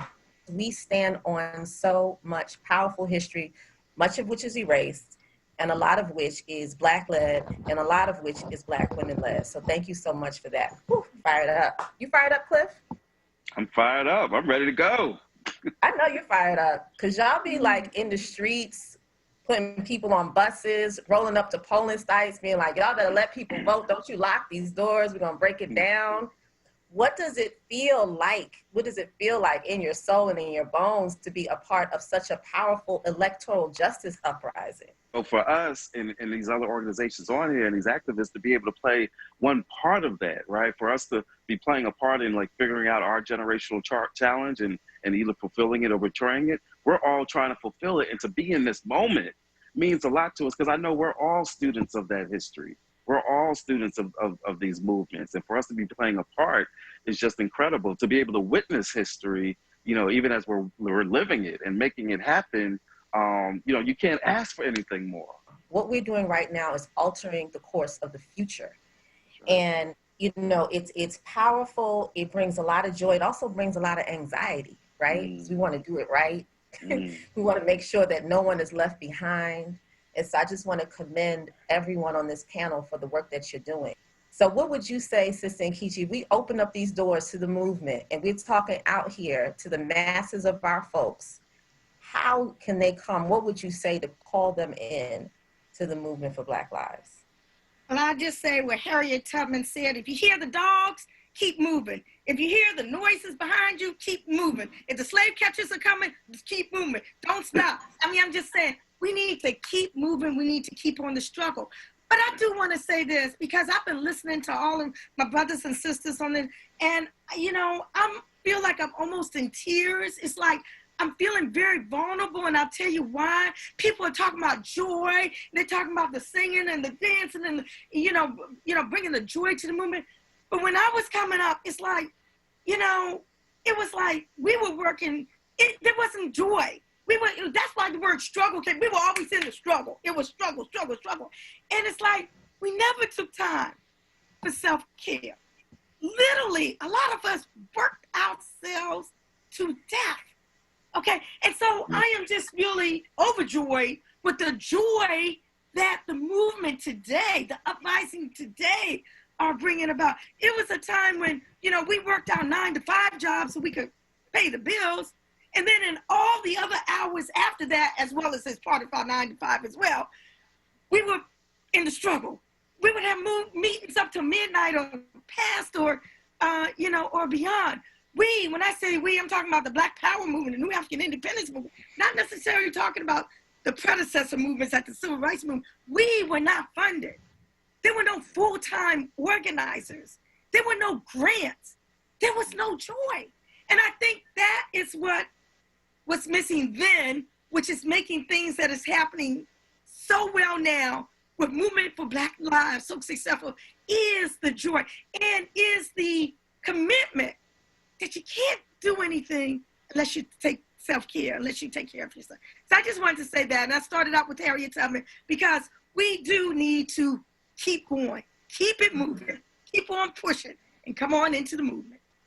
So now we need to know, now we really need to know how people can get down. Find that organization that's on your block. It might be your neighborhood association. It might be a church group. It might just be the mamas on the corner who they're not in any organization and they don't know nothing about a 501c3, but you ask them to get 50 people to the church or to the community center on a moment's notice and they can make it happen. Find some group of folk that you can connect to, because like Brother Kwame Ture said, formerly known as Stokely Carmichael, we got to be in organizations. We got to organize. And so part of what we try to do is say, look, everybody's an organizer because everybody can touch 5 friends and family members and just share this information, share a tweet, have a conversation, right? Just let folks know why it is that you're involved, because if you can communicate that, then guess what? You in the movement, right? If you can communicate why these issues are important to you, and why whatever strategy is that you're choosing to follow, whether it's the electoral or being in the street, if you can communicate what that means to you, then you're an organizer. The reality is, many of us are already in movement. You're already in the movement out there. You just got to name it. You just got to say, this block association that we are running, we're going to link it up with the Movement for Black Lives, because we've been defending Black lives by having this block association for all these years. This Black National Convention could not have come at a more critical time. We're witnessing the dawning of a new movement. Nothing radical, but just one for Black lives to matter. I mean, actually, it's quite ironic. We really went from Black power to just being able to breathe. We today, the young people today, the older people, all of us today, really need to go back and look at movements from the past, particularly those that didn't quite make it into the history books. And I'm talking about the Black Power movement. I'm talking about the New African Independence movement, and learn from their faults and their flaws and triumph in their victories, because that's the only way in which we can have this intergenerational type of dialogue. I think it is critically important that everyone out there looking, questioning, thinking, am I ready? Can I get down? Yes. You are a part of the movement, because if you engage in self-care and in care of your family and your neighbors, then you are in defense of Black lives. And if you are in defense of Black lives, then all we need you to do is hook up with an organization, many of which we've named. You can link directly with the Movement for Black Lives. You can go to our website, m4bl.org, and sign up to get all those alerts that we are all getting now to our emails and our cell phones. Because there is something going down, I promise you, in every state in the nation. The time is now. And Kichi called it, there's not a more critical time than right now to make a shift and to redefine the future for our babies and for the generations to come. So I want to thank all the panelists for being here. We're gonna all get together again, soon, and also next year, so that we can see and look back on this beautiful and historic Black National Convention.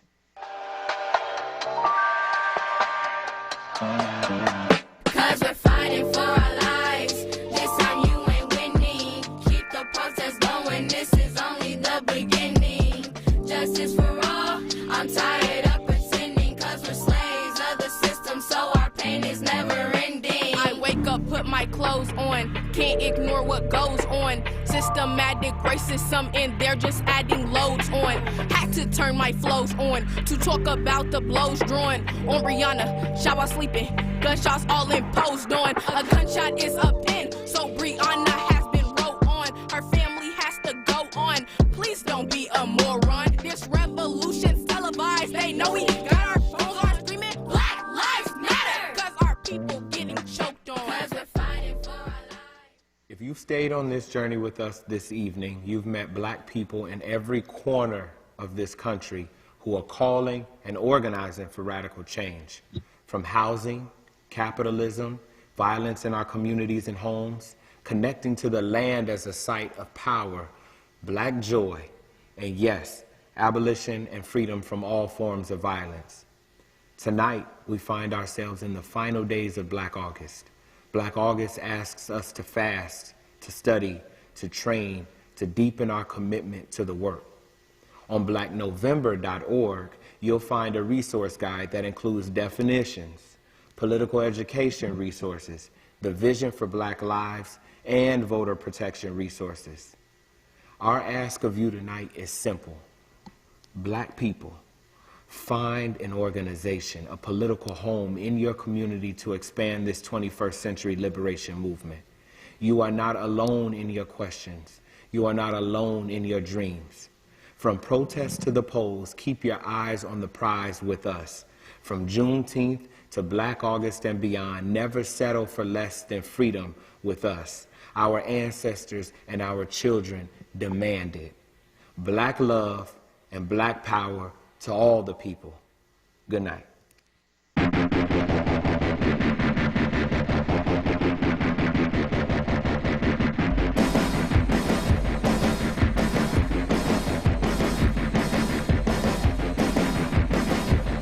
All right. You've been listening to the Black National Convention 2020.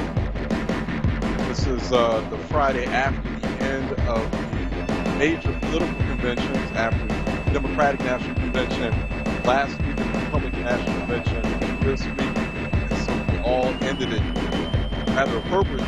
The Black National Convention, go to hashtag BNC 2020 on social media. The Movement for Black Lives put this together. It's a rather fine presentation, really comprehensive library of Black issues and Black movement paradigms and people that are involved in the work. So we've been watching this all evening here on WURD Radio. I'm Charles Ellison, of course. Normally I'm host, also executive producer of Reality Check every Monday through Thursday, 10 a.m. But tonight I've been your anchor for this Black National Convention. Very important conversations that took place here this evening, from discussions on the abolition of racism, acknowledging racism is slavery, de-incarceration, disability access, defund the police, of course, was a very prominent and lead theme in this convention. Talked about land rights, environmental racism and environmental injustice, food movements, racism and data privacy, over surveillance or disproportionate surveillance of Black communities, and electoral justice, racial capitalism. There was a discussion on the LGBTQ movement and on toxic masculinity. Also a really important primer conversation, I thought, on intercommunal violence. So just a very smart conversation on intercommunal violence gave me some food for thought myself. So we'll probably extend a lot of these conversations in Reality Check and other programs on WURD as well. Many of you were watching it. I'm sure we're going to have an encore presentation of this. This will be housed at our Facebook Live site, our Facebook video site at facebook.com/4word, and also on youtube.com/onWURD. If you have an opportunity, if you've listened in tonight, you should watch it. Again, you should watch this video on our Word TV live streams. So there's some beautiful presentations that are there. One big topic or one big issue that was missing before we close this out was education. We didn't hear anything about education. I think that that's one really important topic about the state of education, the state of our schools, particularly public schools, and how that affects our Black children, our Black students. So I didn't hear that come up, didn't hear that raised, maybe for the next convention, but otherwise really appreciated this. Also really appreciate our partners, New Voices for Reproductive Justice. Our partnership with them this evening made this very important Black National Convention broadcast possible here on WURD, the home of Black Talk Media. I know many of you are watching it as well. I'm very much looking forward to being back on Reality Check on Monday at 10 a.m. and having that conversation with you. So thank you so much. I want to thank the Word listening audience, the Word family in Philly and beyond. I'm Charles Ellison once again. You can reach me on twitter.com @Ellison Report. Continue to go to @onWord on social media to have that, to extend that digital conversation. Once again, hashtag BNC 2020 for the social media discourse on the Black National Convention. So let's get organized, right? That's what they were saying. So let's all be part of that movement. Let's all get make sure you're registered, but more importantly, make sure you turn out and vote. The races are getting started, so we are in the throes of it with the conventions over. But we'll be talking about it in perpetuity over the next couple of months at #WordOnPolitics. All right, the Freedom Sounds of Jazz are next. I know everybody's been waiting for that this Friday night. Thank you for spending your Friday evening with us here on WURD. Really appreciate that. We just hung out a little bit here in the middle of a pandemic on a Friday night during Black Resistance Month, and have a very reflective Black Resistance Month this Black August as we close out the final days of August. Once again, I'm Charles Ellison. Please, everyone, stay sharp, stay smart, but more importantly, please, everyone, stay safe out there, all right, and stay dry too. All right, I'll be talking to you on Monday at 10 a.m. sharp on Reality Check on Monday morning.